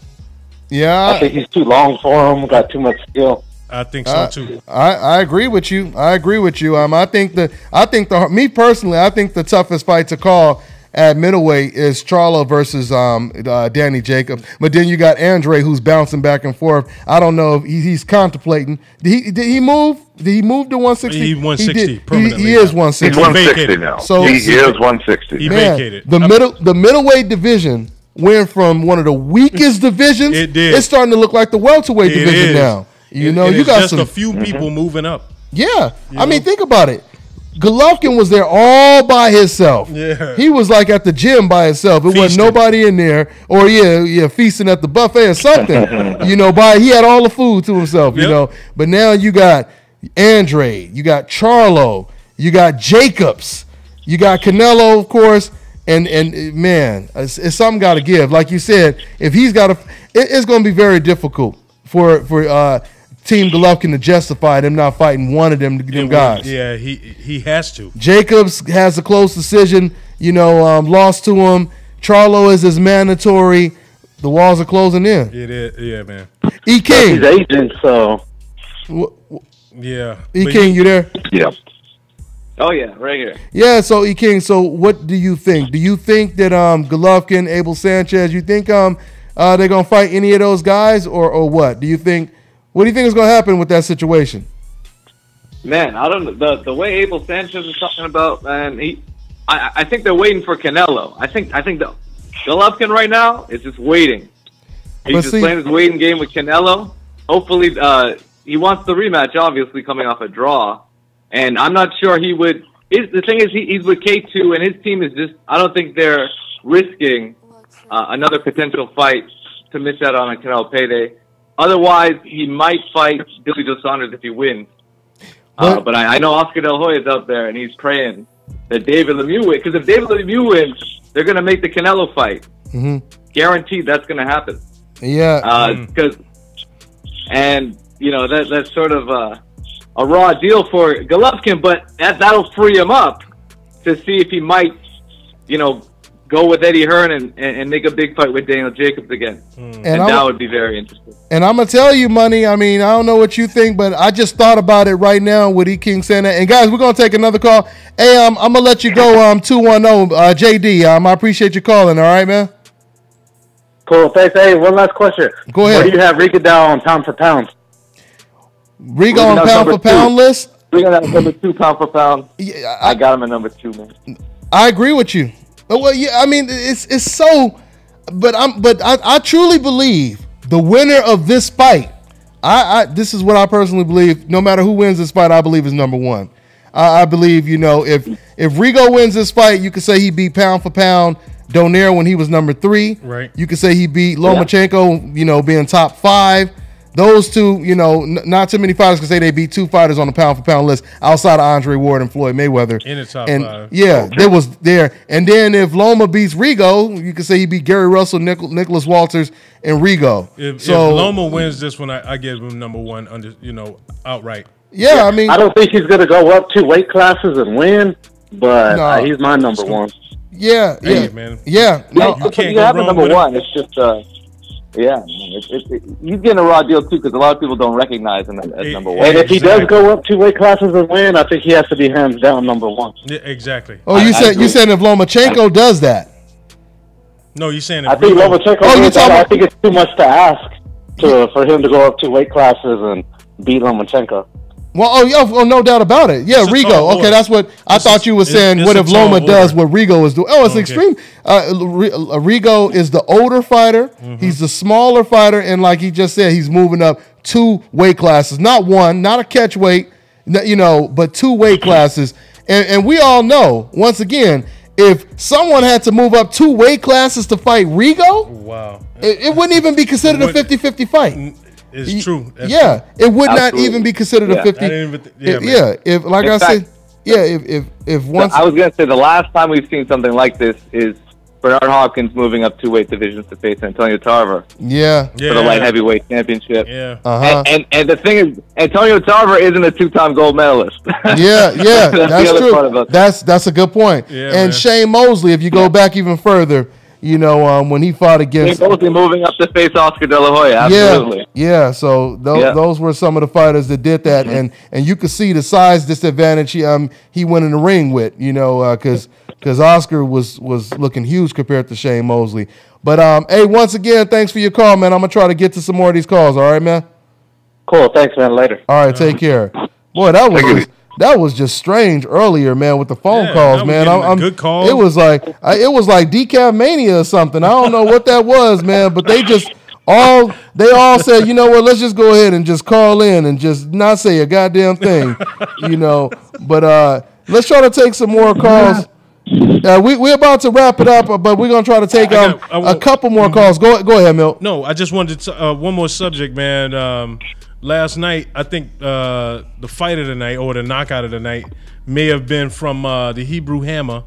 Cletus. Yeah, Cletus, man. Yeah, man. Congrats to Cletus. Wow. That right hand is impressive. I got to give it to him, man. He really came out on the scene last night, and he looked good. I mean, he sure did. You know. You said he reminded you of Kurzice? Is that what you said? Yeah, he reminds me of Kurzice in the way he applies the pressure and the power in that right hand, and he just seems like, man, he loads up on it a lot. You know what I mean? But he doesn't mind taking a couple to get that right hand off. His opponent last night, man, I think when he caught that first right hand, it took the fight completely. It took the fight out of him. He was just trying to survive. He was looking for a way out, really, and they gave it to him. They gave him a way out because what's my man's name? It was fighting. Was it Ruiz? He ducked into his elbow as he was, had his. You talking about his opponent his name? Opponent. Roberto Massa or Ortiz? Roberto Ortiz. Mm-hmm. And Seldin, he fights in that, cross arm style, and he had his elbow sticking out, and his opponent walked into the elbow Sliced on his him. own. Yeah, so he went down on one knee, and the ref saw that. Hey, man, he didn't have it. I think they called the doctor over again to look at the cut above his eye. If you ask me, the cut wasn't that bad. I'm sitting in here under the lights, so I can sit here and say the cut wasn't that bad. Mhm. But the cut didn't look that bad to me, to where the doctor had to stop that fight. But they went ahead and called a stoppage to it. They called a stoppage to it. Yeah, in the third round. So congratulations to the Hebrew Hammer. Yeah, Cletus Seldin. Cletus Seldin, man. Let me go ahead and take another call, man. Let's go ahead and see what we got here. All right, we got 832. What's going on? What's your name? Where you calling from, man? 832?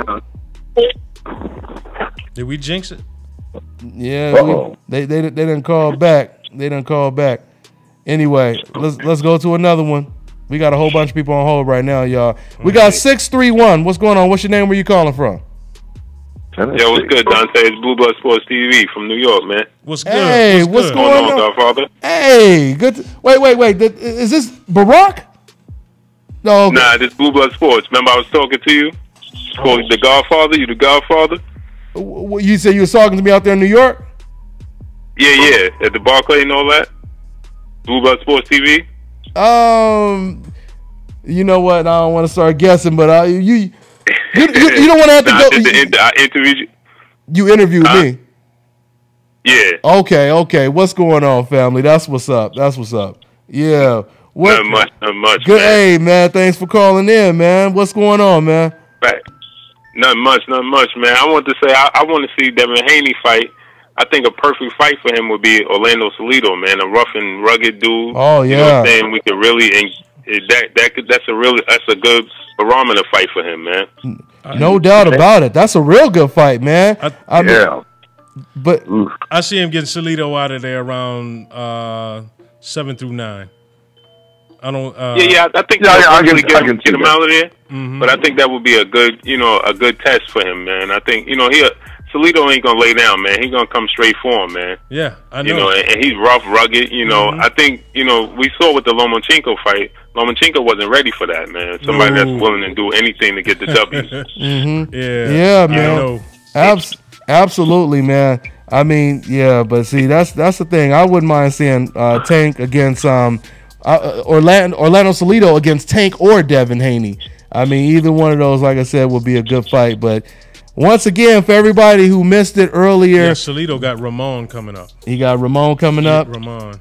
Once again, for everybody who missed it, Devin Haney and Bill Haney, his dad, they were in the studio with us, so I appreciate them for coming to the studio, man, because they the future, man. So once again, to my man Boo, man, anything else on your mind, man? Yeah, man. I wanted to say, man, I was real disappointed with Gerald Miller yesterday, man. Yeah. I think he was very lazy in there, and he underestimated that guy, man. He underestimated him. And I think he looked real sloppy, man. He was getting hit with everything but the kitchen sink, man. If that was Anthony Joshua Wilder, I think they would have put him out, man. Hey, I was speaking mildly on it, man. That's what. Yeah, y'all was kind of talking on it about that. I don't want the whole state of New York mad at me. But, I gotta agree with you, bro. I'm here in New York, man. You know what I mean? So it is what it is, man. That's I was how we disappointed. rock, I was disappointed because man. I thought it was supposed to be a showcase fight for him. I thought it was going to be a showcase. Yeah, exactly, man. Coming out on HBO. And I was thinking about what came to mind was Deontay Wilder when he fought. What's my man's name? Was it Liakovic? Was it the White Rhino? Oh, Liakovic. Yeah. They knocked him out in the first round. Yeah, I'm thinking, okay. Yeah. They put him in there to give Deontay some work. And he went in there and cleaned it, cleaned him out so quick. Wiped him out. Yeah. And I'm thinking, okay, especially when this dude his hand was hurt. Every time he touched his hand, dude was giving up. Man, come on, man, you got to get rid of him right then and there, man. Right. It was there for the pickings, man. You know what I'm saying? That was his time to shine, and I think that he just took it. He took it real lightly, man. And he looked real lazy and lackadaisical in there, man. Hey, check this out? Do you think maybe? I'm just saying now, maybe that may be a tactical way to make someone like Joshua say, "I can beat him." You know what? I was thinking that, but then I don't know about that one. This because I don't think so, because I think that it was already in the plans for Anthony Joshua to have a fight with Gerald Miller. I think that was already, because if I listened to an interview with Finkel, with Shelly Finkel, and he was already saying that he felt in his heart of hearts that there was going to be an interim fight before Joshua and Wilder. So I think that they already planned to see how good, because this dude was already training with Anthony Joshua, this Wildcat. So he was already training with Joshua, and they were saying he was giving him good work. So I think this was a showcase fight for Gerald Miller, for them to put him in there with Joshua. That was, for them to be able to co-sign this dude, to be able to say, listen, we putting Gerald Miller in there. This guy Wack was in there with training with Anthony Joshua, and he was looking good. So now we're gonna put, Gerald Miller got rid of him. So now, this is the perfect opponent to get ready for Wilder, right? And somebody from the States. You know what I'm saying? And I think that because immediately we saw Dylan White shoot up to being number one for you see that? Deontay Wilder. So I think it was already in the plans for. I didn't even know that. Yes, I didn't even know that. Boy, that's controversial as hell. Yeah, that's controversial as hell. Right after that interview.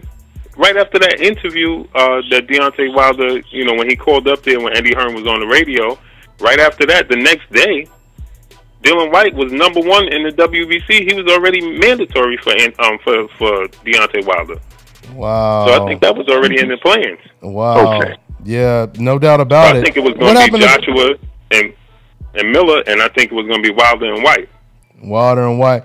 And what happened to Joseph Parker though? Didn't they say they kind of wanted the Joseph Parker fight too? There was talks that they were in negotiations for that fight too. Eddie Hearn had offered him an 80-20 split. But they said that Joseph Parker came out and started talking numbers, and Eddie Hearn said that that's when Joshua said he doesn't do negotiations in public. Everybody thought that he was talking about Wilder, but I think he was talking about Joseph Parker, because Joseph Parker said that they was undercutting him on the money. Mm-hmm. Yeah. Anytime I think that was. I'm not meaning to cut you off. Anytime that I don't care how good you are, I don't care about your talent, okay?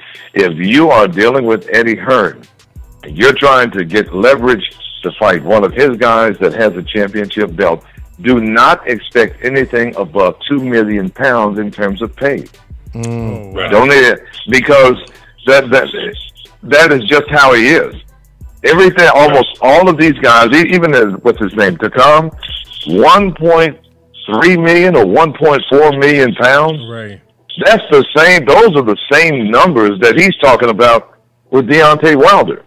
And I'm saying to myself, you got to be. That's when the Shelly Finkel had said, "Hey, yeah, you can have all of those people, 90,000 people in the seats and all this stuff. It doesn't translate to those millions of dollars like you see in Las Vegas." Exactly. That is when my personal opinion of saying, "Hey, look, come on over here to Las Vegas. We can put up $50 million, $100 million for the fight, and I guarantee you, he's going to say, hey, look, Eddie, hey, man, you've never made that much money in your life before. I haven't either. Let's make this thing happen." It's more enticing that way. Yeah, that's just my opinion. Exactly. And I don't believe Joshua wanted no smoke with none of them. Joseph Parker. I don't think he wanted no smoke with Wilder or Joshua. That's what it's saying. Because Wilder tried to make that fight a while ago. Hey, but boo, he even showed up at Wilder's fight. He showed up at Wilder's fight, and they was talking in the dressing room like they was gonna make that fight next. And Wilder had an interview talking about that. You showed up. You came all the way to Alabama. You showed up at my fight. You act like you was gonna sign the contract, and you saw me get rid of dude, and you ain't want no smoke. You didn't want no smoke. Came all the way across the pond Yeah. He don't want no smoke, man. He holding them belts hostage, man. Yeah. That's all he doing. Hey, what's your full name again, dog? You said Blue what? Oh, Blue Blood Sports TV. Blue Blood. Blue Blood. Okay. Mm-hmm. Yeah, man, I was standing right next to you when we was interviewing Keith Thurman at the Barclays. I remember the Keith Thurman interview. I vividly remember, man. But hey, stay online. All right, I'm gonna take another call. I'm gonna keep you on, right, okay? Definitely. We're gonna go ahead and wrap it up. Thanks a lot, now. Yeah. All right, no problem. Yep. We got 778. What's going on? What's your name? Where you calling from, man? I'm from Kashaf from Canada. What is that? Oh, I'm Kashaf from Canada. Canada. What's going on, man? Was that you from earlier? Yeah. Did you call in earlier? Yeah. Okay. Yeah. I think you were listening to us live while you were calling in. So I don't know if you. But anyway, what's going on, man? What's on your mind? Yeah, no, everything's good. Danny Jacobs put on a solid performance, but I don't think he beats Jamal Charlo. You don't think he beats Jamal Charlo? Okay. So you see Jamal Charlo as leading the pack right now, or what? I think Jamal Charlo needs a couple more fights at middleweight. Then he could. I think he needs one or two more fights. Then I think he beats Golovkin or Kell. Yeah. I mean once again, man. I mean it's a very, very competitive stacked division, and Danny Jacobs and Charlo. I mean those are two monsters at the division right now, man. And Spence is really good too. Spence is really good too. You said Errol Spence? Yeah, Errol Spence. He's beating down everyone. Yeah, absolutely, man. Absolutely, man. And Jermell Charlo, ever since he started working with Derek James, he's like scoring all these vicious knockouts. Mm-hmm. Oh yeah. John Jackson, Charles Hatley, Erickson Lubin. I'm surprised. Yeah. Yeah, I mean Derek James is doing. Everyone thought Jermell Charlo was a big puncher, but his Jermell Charlo is a big puncher too. Oh yeah. And he's a good boxer. Defensively sharp, good fundamentals, good jabs. We're gonna get rich. Yep. Yeah. Absolutely, no doubt about it. And nobody's beating Errol Spence, I don't believe, at welterweight right now, man. Since you brought up Errol Spence, I think Sports TV back at you with another. So I want to talk about Devin Miller and his fight with Watt. Go ahead. I think Spence should fight Keith Thurman. That's fight that makes sense. Oh yeah, definitely Spence and Keith Thurman. Of course. Oh, no doubt about it. Mm-hmm. Yep. All right, bro. Yeah, man. We really appreciate you calling man. back. Thank you. Yeah, we're glad you got you this time, man. But you take it easy, man. All right. Yeah, have a good one, man. Thanks for calling in, bro. All right, man. All right. Yeah, so anyway, we're going to get ready. One at a time. Yeah. Let's go ahead now. Here, let me see here. We'll take one more call, man. We'll take one more call, and then we'll go getting ready to close out. We have 904. What's going on? What's your name? Where you calling from, man? Bro, it's me, bro. Like, I don't know what's been going on with the phone lines. Did are you one of the ones that called in earlier before we had I called 2 times, and then like the second time it was like unmuted, and then like a second later it was like muted. I was like, "Oh, are you serious?" Go ahead, man. Called earlier. Yeah, we got you now, man. But you probably called in earlier when we was. Yeah. Anyway, what's going on, man? What's on your mind? Yeah. Oh, nothing much, man. I'm just saying, like, okay. First of all, the dude who called before. Jacksonville, Florida. Okay.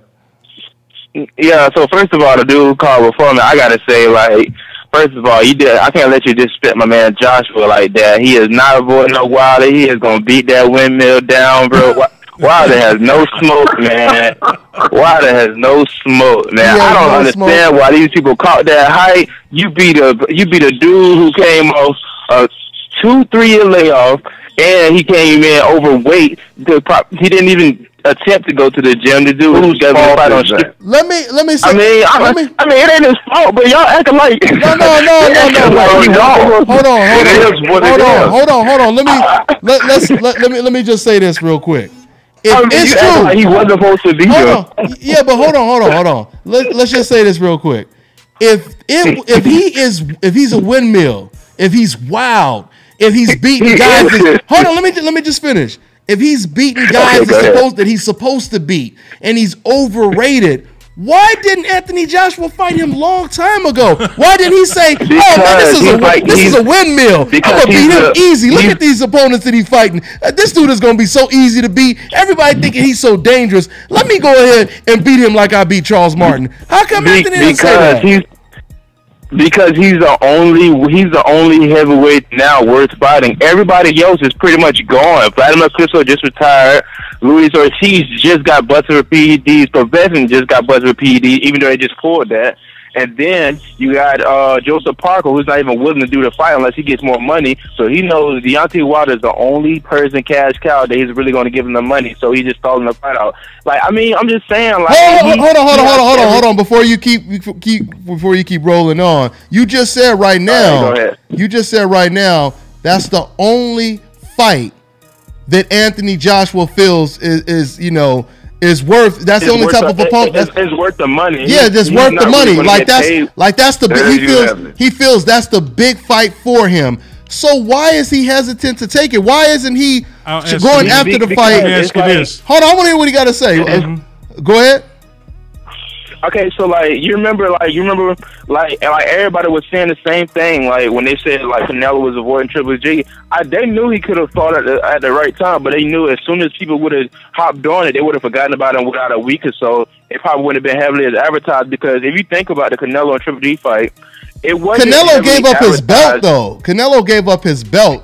Yeah, I know, but then again, Canelo was never consistent with the with junior welterweight anyway, because he will always fight at a catch weight, and then when he fought Cotto, he was just like, "Oh no, I'm sorry, I'm just going to take a little time off," and then everybody knew what he was doing because he knew he would get more money once he fought Triple G.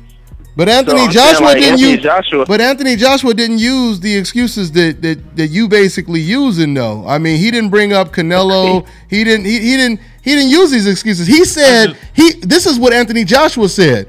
He said, "I'm not going to be forced into fighting this guy. I'm going to fight him when I'm ready to fight him." He said it may take years to fight this guy. So he's kind of almost saying the opposite of what you're saying. He didn't say this dude is a... Well, you remember when how Mike Tyson, when he used to first come on the scene, he used to be like, he used to talk about, hey, like, I'm Mike Tyson, heavyweight champion of the world. Let's talk boxing. And then he would talk about upset happens is when somebody underestimates the opponent. Now, would I ever estimate an opponent?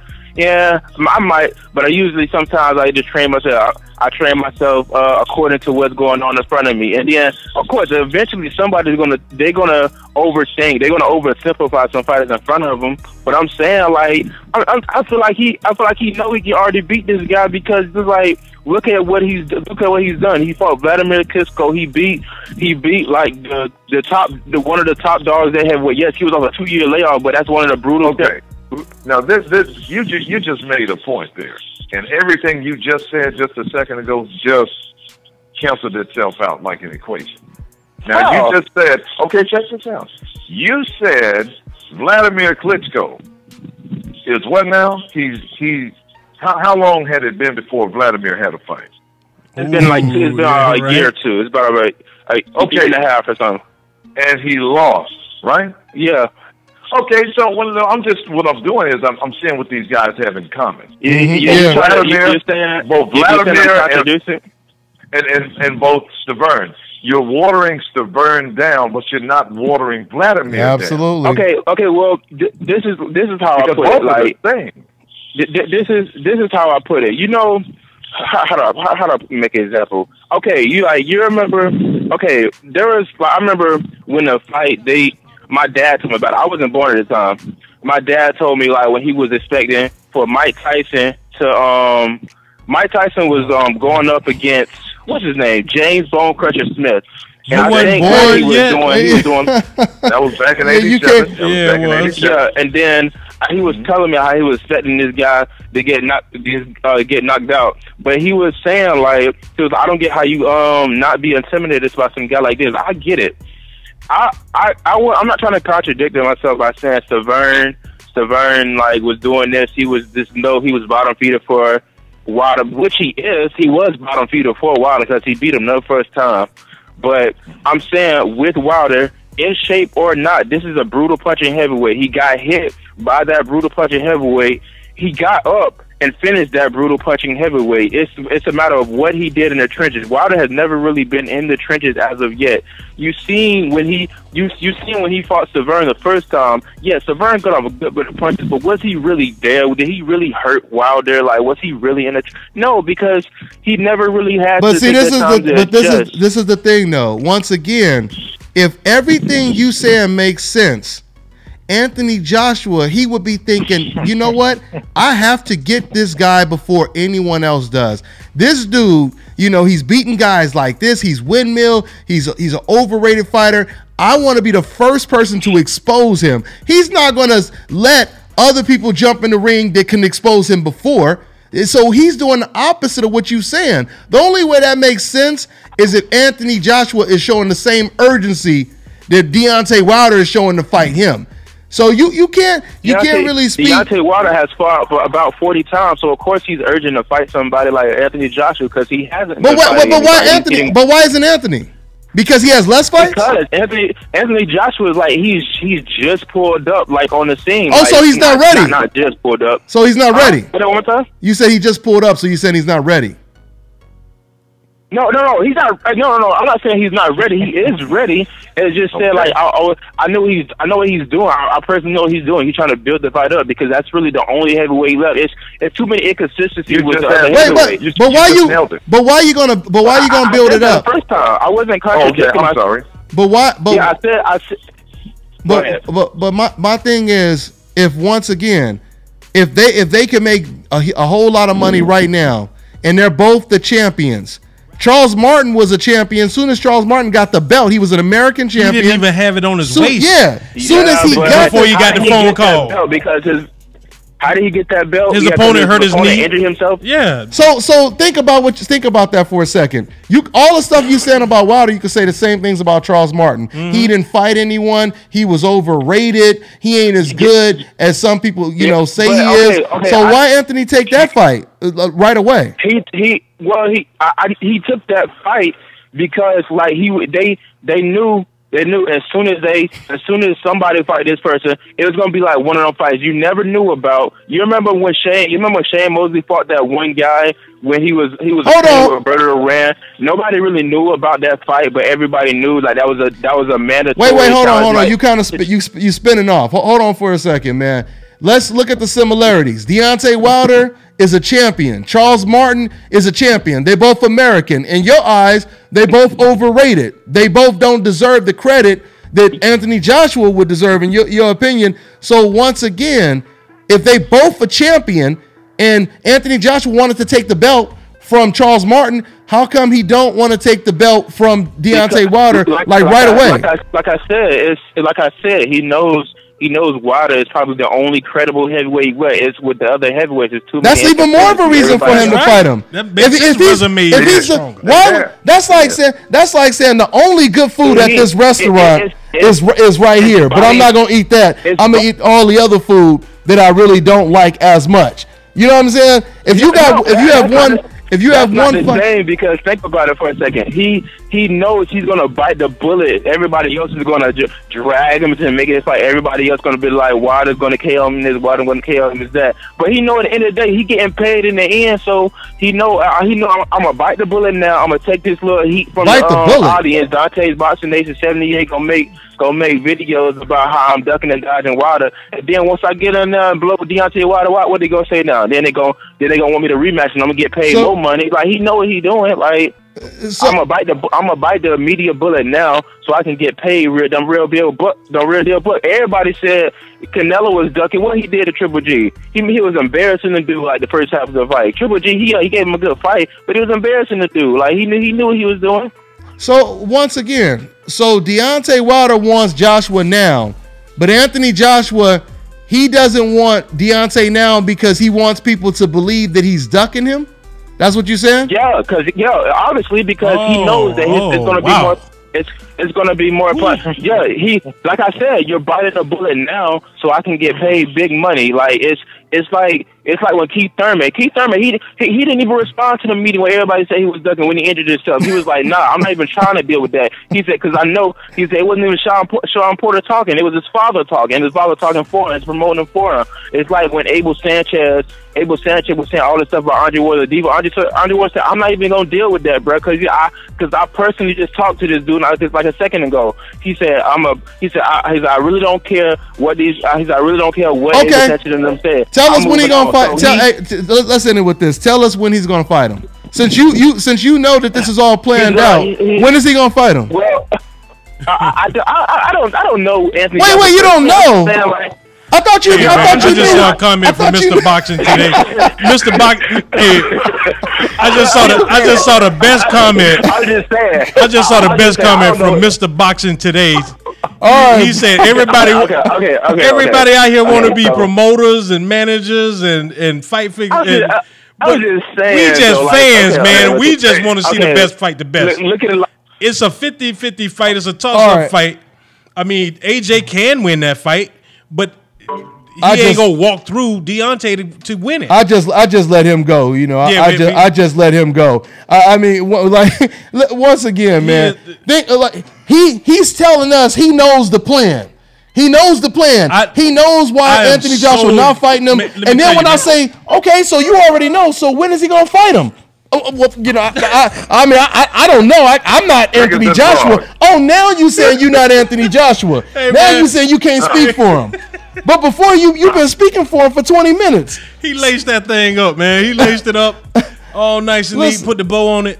Well, you know, I love the windmill part.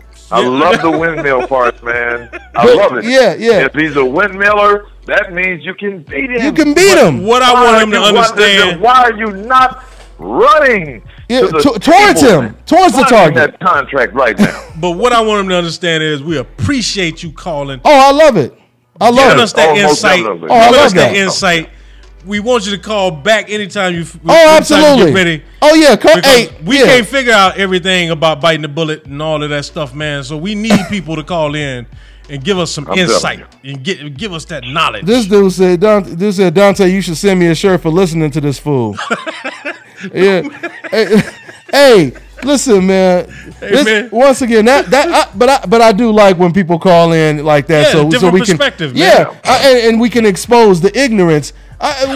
People are taking this too personal, but people are taking, but people are taking this too personal, though, man. You know, they feel they have to defend Anthony. They feel it's Team Anthony versus Wilder, but this has nothing to do with that. All we trying to do is talk boxing, break down, or tell you the fights that should happen. It has nothing to do with taking a certain side or whatever the case may be. And I've been hearing this argument that AJ, he ain't that rah kind of dude. He don't bombast and come all out of pocket and talk all cash shit. He don't do all of these things. And I'm like, well, he can soft-spokenly say, hey, yeah, I want that fight. Mm-hmm. He ain't got to go through. I want that fight. I want that fight, mate. And I saw the video he posted last week. He was like, hey, man, I ain't seen no contract. Which is, I'm like, come on, bro. Once again, I ain't seen no contract. That's where you go. That's where we going with it, man. That just got me about. Oh, I'm sorry. No, it was just a part of when he was talking about. He was watering, Stavern down. Yeah, but he didn't water. He didn't water him down. I know exactly what you were saying. If I put these two in front of each other, okay, we go buy everything. Hey, both have had a long layoff. Both came in. But what made it a little bit more interesting is that, wait a minute, hold on a second. You had this older guy, Klitschko, 41 years old, done the steel hammer himself, come right in that ring, taking the stuff. But finally, he got the one in. Yeah. He landed a shot on your jaw, and he put you on the canvas. Yeah, absolutely. You know, okay, and he just didn't have the energy, much like Evander Holyfield in his second fight with Lewis. He had Lewis in trouble in that 7th round, but Father Time started catching up to him. Right. He didn't have the power to pull the trigger. You're right. That was the only real difference, isn't it? Because if AJ would not have made it, what would we be saying? Oh, it was too much. I mean, what would his fans be saying? You got wiped out by this old man in the ring. But Klitschko is one of the greatest of all time. They'd be throwing Klitschko in there with Ali and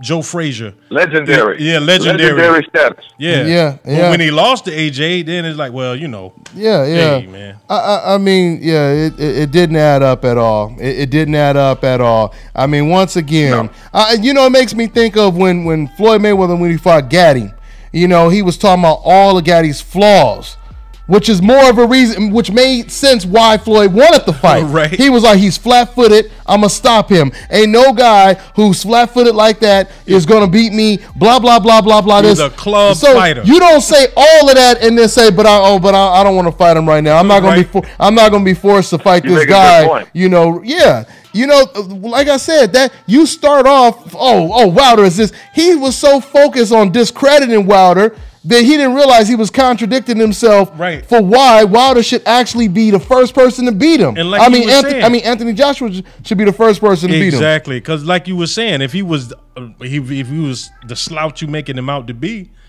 why is it that when Charles Martin didn't even get the belt around his waist good before they was already on the phone talking about, hey man, hey, you want to come to England? Put him right there in front of him. Matter of fact, they jumped in. They prevented Charles Martin was supposed to fight Dominic Brazil at the time. That's right. And they They snatched Charles Martin. You were exactly right. Yeah, from him. You know, that's how bad they wanted that fight. AJ was only at 16 fights. 16. Yeah, 16, 17 fights, somewhere in there, man. It wasn't that many fights long ago. Yeah, you know what I mean? So once again, and then dude was contradicting himself left and right, because then he would say, "Oh, it's because he knows that's the only good fight that makes sense. That's the big fight that that's even more of a reason to take it." But exactly. Anyway, y'all. Yeah. Anyway, so that was fun though. I know what's gonna happen, man. What's that? Yes. The Anthony Joshua fans, man, they know what's gonna happen, man. Deontay Wilder's gonna starch that dude, man. That right? I mean, hey, you know right hand lands. That right hand lands. Hit you on your gloves and send you to the canvas. You have problems if you're getting ready to get in there and face it. When he got cats knocking they self out when he hit their gloves and they hit their own damn self in the head. You know, stop hitting yourself. Hey, I had a big brother, man. My oldest brother, he used to take my hands and punch me in the face with my own hands. Be telling me stop hitting yourself. Yeah, man. Hey, I'm telling you, AJ better be ready for this one. Yeah, man. But like you say, AJ said, he ain't seen no contract. I mean, I haven't seen. We haven't seen a right hand like this. I can't recall money. A fact that all he has to do is land one single punch. You know who he looks like? He did it with Gerald Washington. He did it with Bermain Stavern. He did it with Lakovic, since you brought that up. Yeah. Soon as he lands it, it's over with. So, I mean, you know who it reminds me of? Ernie Shavers on steroids. You know who he's like Ernie Shavers on steroids. I was going to say Tommy Hearns with that long right arm, that long Tommy right hand. Too. I mean, Hitman. Yeah, you can say that. Yeah, coming down the pipe. Oh, man. Tommy Hearns. Bermain Stavern, his face told it all after the first knockdown. Yeah. I mean, his poker face was gone. What he was saying to himself, man, if I walk out of the ring right now, they'll probably laugh at me. I got it. Man, he was like, how can I get out this How can I get out of here, man? Yeah. Hey, dog, come get me. Yeah, he wanted out. He wanted out. Yeah. He wanted out. But he manned up and he went ahead and took it. Yeah. He went ahead and shaking his head. It was He told the ref, it was all broken right then and there. Hey, he told the ref, hey, he hit me behind the head. Ref was like, no, he didn't. Yeah. Wilder hit him in the face, and immediately the first thing he went to was he hit me behind the head. Yeah. Hey, but you know something? You just said that. You guys just proved something. You remember how they always teach you how to punch through the target whatever you're getting ready to hit? That's exactly what just happened. Because he might have felt that in the back of his head. The back of your head, through your chin. Yeah, but he was kind of out of it too. I think after that, you know. Yeah, man. So that's pretty much what it is. And then one more fight was over the weekend. Because I tell everybody, man, that punch that Klitschko landed on Joshua, if Wilder lands that punch, and we all know he will land that punch. It's gonna land. In the fight, just like the Gerald Washington fight. He was behind, and he landed that punch. And he landed that punch. Especially, we see that Joshua has stamina issues, so you can't be tired and take one of those punches. Oh no! Let me tell you, his jab. If he would, Wilder's jab is something else to behold. Yeah, and his jab looked 10 times better exactly than it did in the Washington fight. Of course. We see him growing every fight. Yeah, he's growing every fight. It looked like a Lennox Lewis jab, man. It did. And when you look at Anthony Joshua, he got knocked down against Vladimir Klitschko. What punch did he get knocked down with? He got knocked down with a right hand. With a right hand. You know, so I'm just saying. And when Joshua got knocked down against Vladimir, I mean, I'm being honest, it looked like Joshua jumped to the canvas.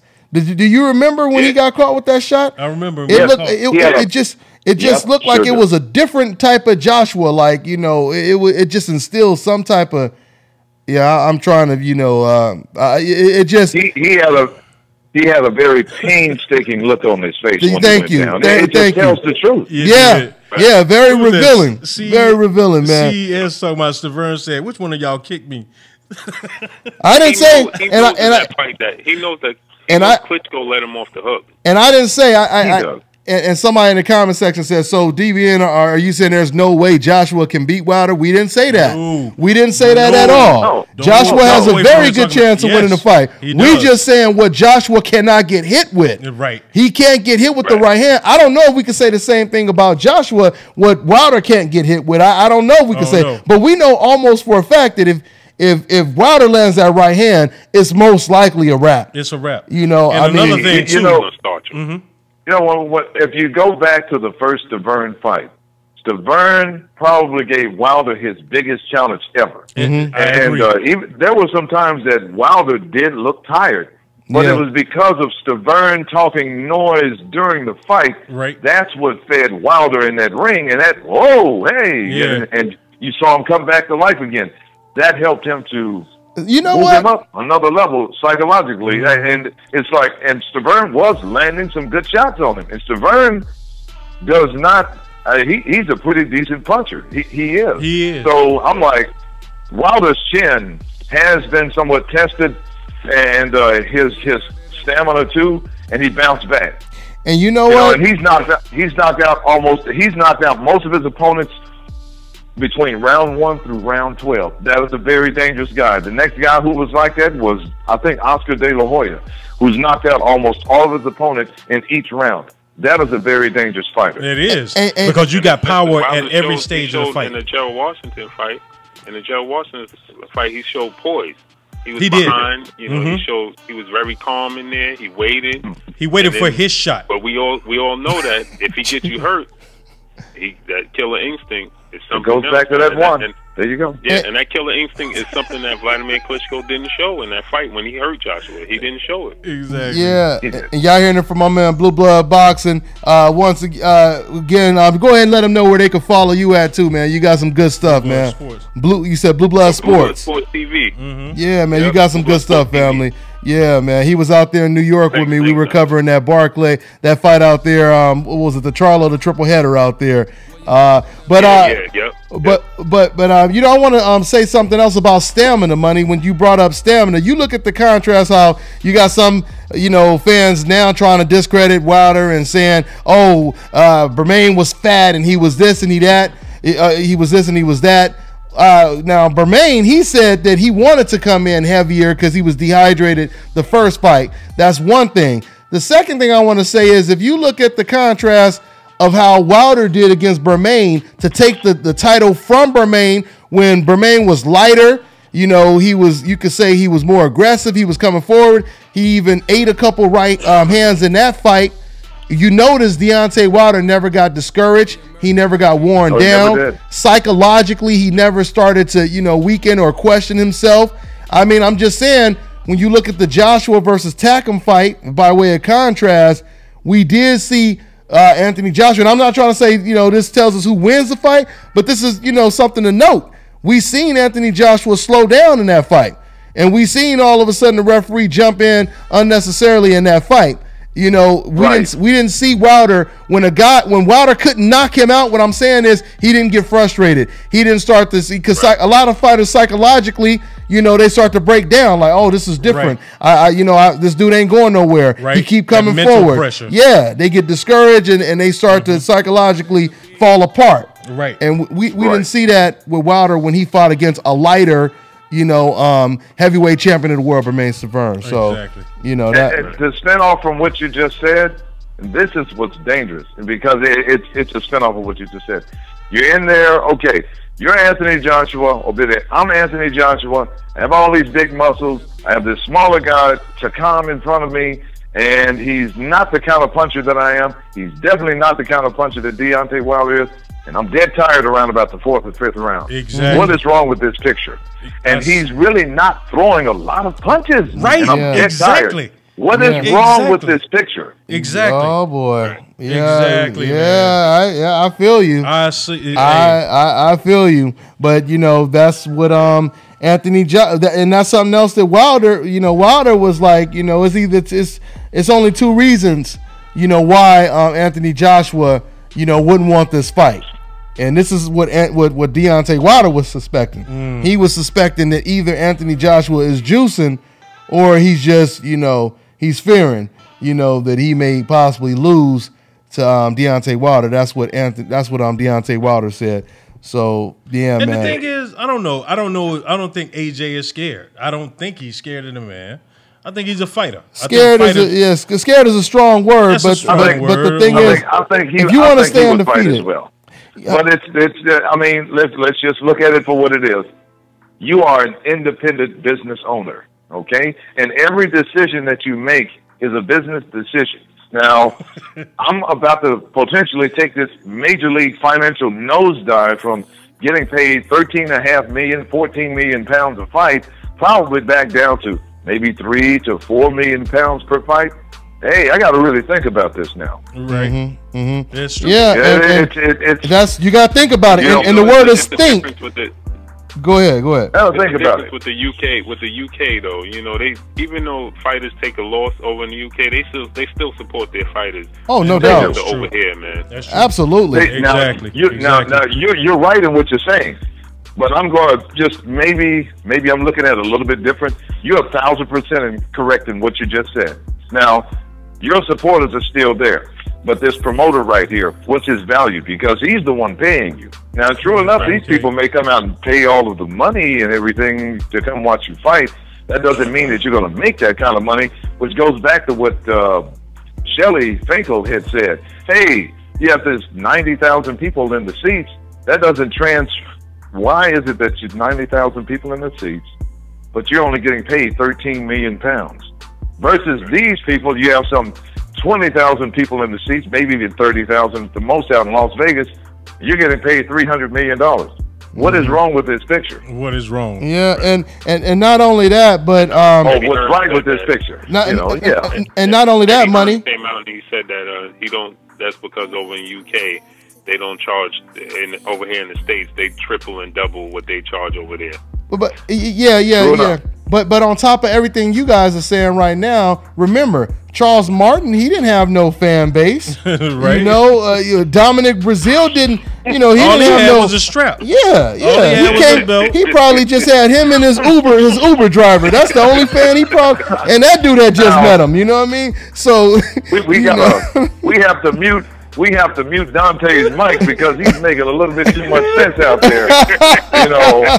We got to mute his mic.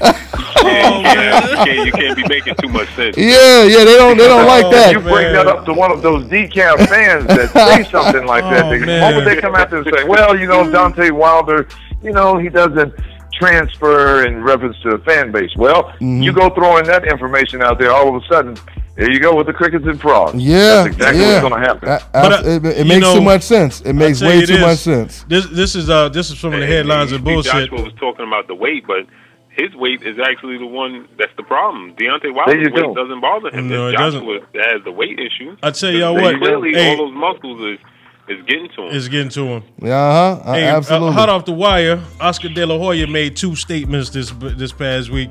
It was kind of funny to me. Okay.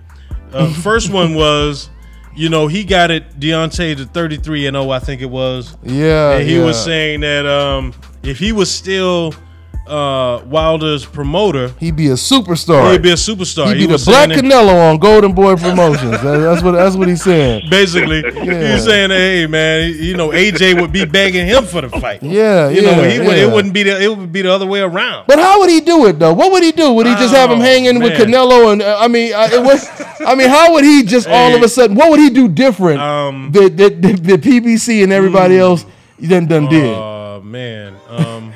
And it's amazing to me, man, because I don't see those emails came out and they never confronted those emails that came out. No. Those racist emails. They said nothing about the racist emails. What black fighters are they pushing to the front right now? That's why they haven't. I think a lot of guys just avoid top rank, you know, in terms of black fighters in general. They go top rank, DeBella, you know, now Ringstar, you know, and some other ones as well. But if you don't start to reach out to the different communities and bring these people back, that's almost like saying, think about it, guys, and I'm pretty sure you can see where I'm coming from. You remember back in the day when Michael Buffer used to say, you're Budweiser, you're king of beers, you know? But all of a sudden we went from that in the center of the ring, now it's Tecate. Now it's Tecate. Okay. It's like, how do we make the jump? Why can't we have both? Right. Why can't we have both? Yeah, it's like, that's fine. I mean, okay, some Budweiser over here, Tecate over there. Hey, throw in some Bush. But it doesn't make a difference, you know? But how did we make that shift? So Golden Boy needs to make a shift in what they're doing. Yeah, and I think I think Golden Boy, HBO, I think they are actually starting to realize that now. No, I don't think they realized it before, but they are starting to realize that, you know, they're gonna have to try to, you know, get some of these boys that, you know, once again on the coincidental list.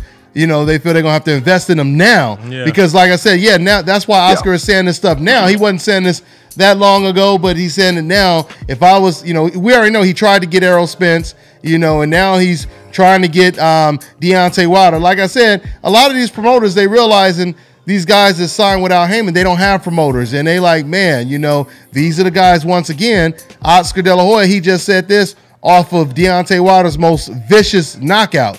You know, so he's now Oscar realizes I'm going to have to get some of these fighters on the coincidental list, regardless of what some of these fans may think. These are the guys that are actually winning. Speaking of Errol, Oscar says he's shocked.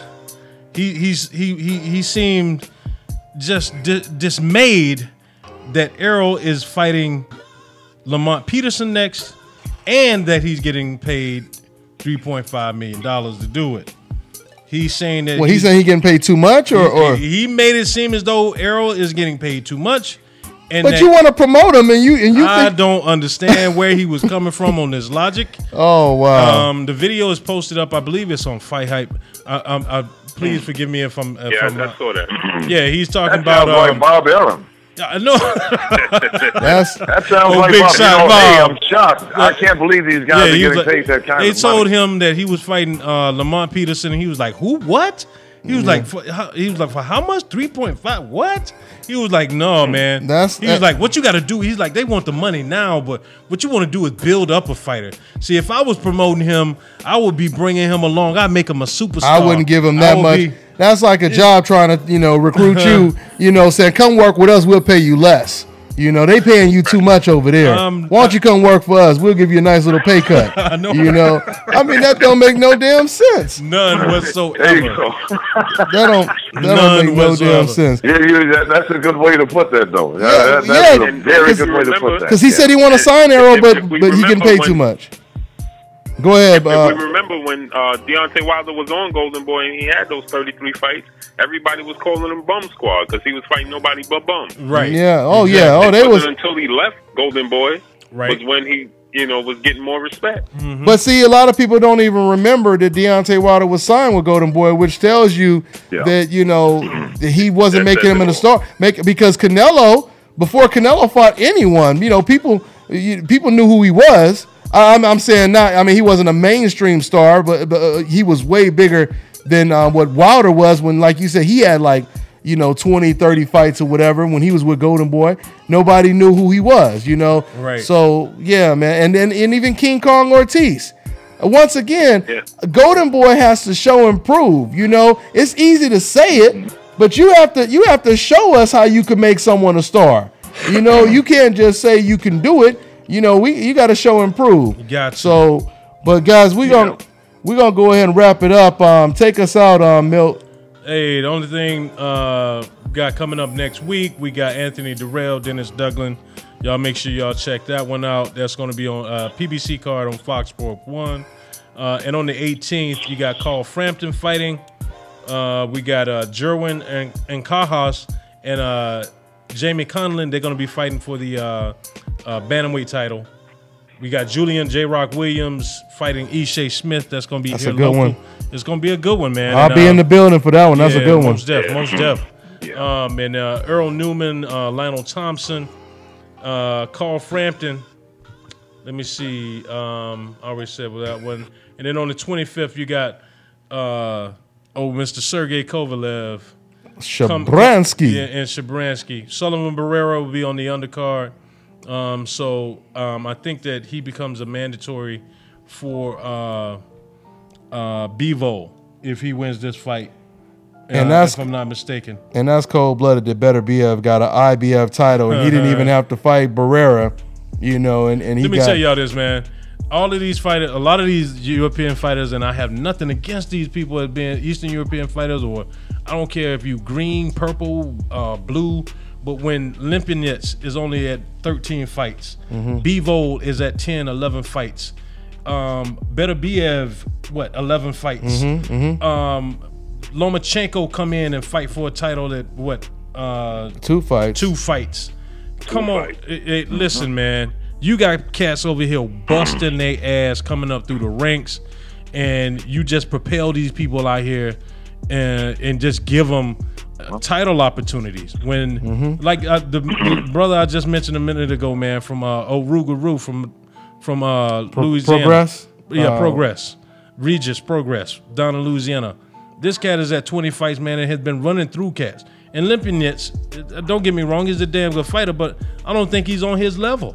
You know what I'm saying? There's no way in the world I think he'll beat this dude. Yeah. But he get a title shot, and the brother been coming up through the ranks, he don't get a title shot. Yeah. So I just don't understand it, man. So, I don't know if it comes down to who your team is or what's going on. And don't get me wrong, some of the European cats, they can fight. They can fight. They got skills. Oh yeah, no doubt. They come in with the amateur pedigree, and they got the background in amateur boxing. But don't stop overlooking a lot of these American fighters that are out here busting their ass, going up through the ranks, and y'all not giving them title shots when these cats can come over here with 10 to 12 fights and automatically be thrust into a championship opportunity. Yeah. It's bullshit, and y'all need to cut it out. All day. But you know something? But I think Eddie Hearn has saw what you're talking about, and that's the reason why, hey, since they're not really looking at their talent, let me see if I can come over and come get their talent. Yeah, I can start that's exactly. Okay. Yeah, that's exactly what he did. Exactly. Yeah, he It's seen. like since you won't do that, I already know that these guys, if they were over here with me in my home country, or just in Europe in general, it's almost like one big family. If they're over here, they'll be worshipped like gods. They will be larger than life. Exactly. That is one of the reasons why, I'll just say this real quick. You can take some regular DJ here in the United States. I've seen it, okay? You take them over to Germany. Oh, yeah. And I saw this, and it blew my mind. You're right. All of a sudden, they blew up bigger than life. And they don't come back here. Right, yeah, exactly. That's why, like you said, exactly. Now they getting treated the way they should have been getting treated, in the beginning. Right. So no, I hear you, man. I hear you, man. And, oh, my bad, man. Good talk as always, man. Good talk as always. Oh, we had a good one tonight, y'all. It was one more thing. Liam Smith, Beefy Smith, he beat Liam Williams last night, 12-round majority decision. Yeah. Somewhat of a controversial split decision, if I'm not mistaken. Yeah, majority decision. Okay. Majority decision. And then Yundell Evans beats Luis Rosa in a split decision. Cleveland, man, I can't say enough about Ohio, man. The boxing scene up there in Ohio, man, y'all doing your thing. Y'all keep doing it up there. That's what it is, man. So once again, we're gonna go ahead and wrap it up. For my man, Blue Blood Sports. Matter of fact, go ahead and plug your channel and everything one more time, man. Blue Blood Sports TV. That's what it is, man. Y'all heard it from my man Milton in the building, co-host. My man Money, Pal, the third, the Golden Voice. Hey. Yeah. And my man. It's all good, man. Yeah, man. I appreciate you, man, as always, man. We had a good show tonight. So we'll see you guys same time next week. Once again, thanks for tuning in. Tune in. And if you guys missed the interview we had, the great interview we had with Devin Haney, the video will be up on the channel in probably 30 minutes. So you guys could check that out. That was pretty fun. So thanks to Devin Haney and Bill Haney for coming through. And we look forward to doing it again with them and following their career. You know, so that's what it is, y'all. We're going to go ahead and wrap it up. Y'all already know what it is. It's the nation, It's the nation, baby. Yep. Yes, sir.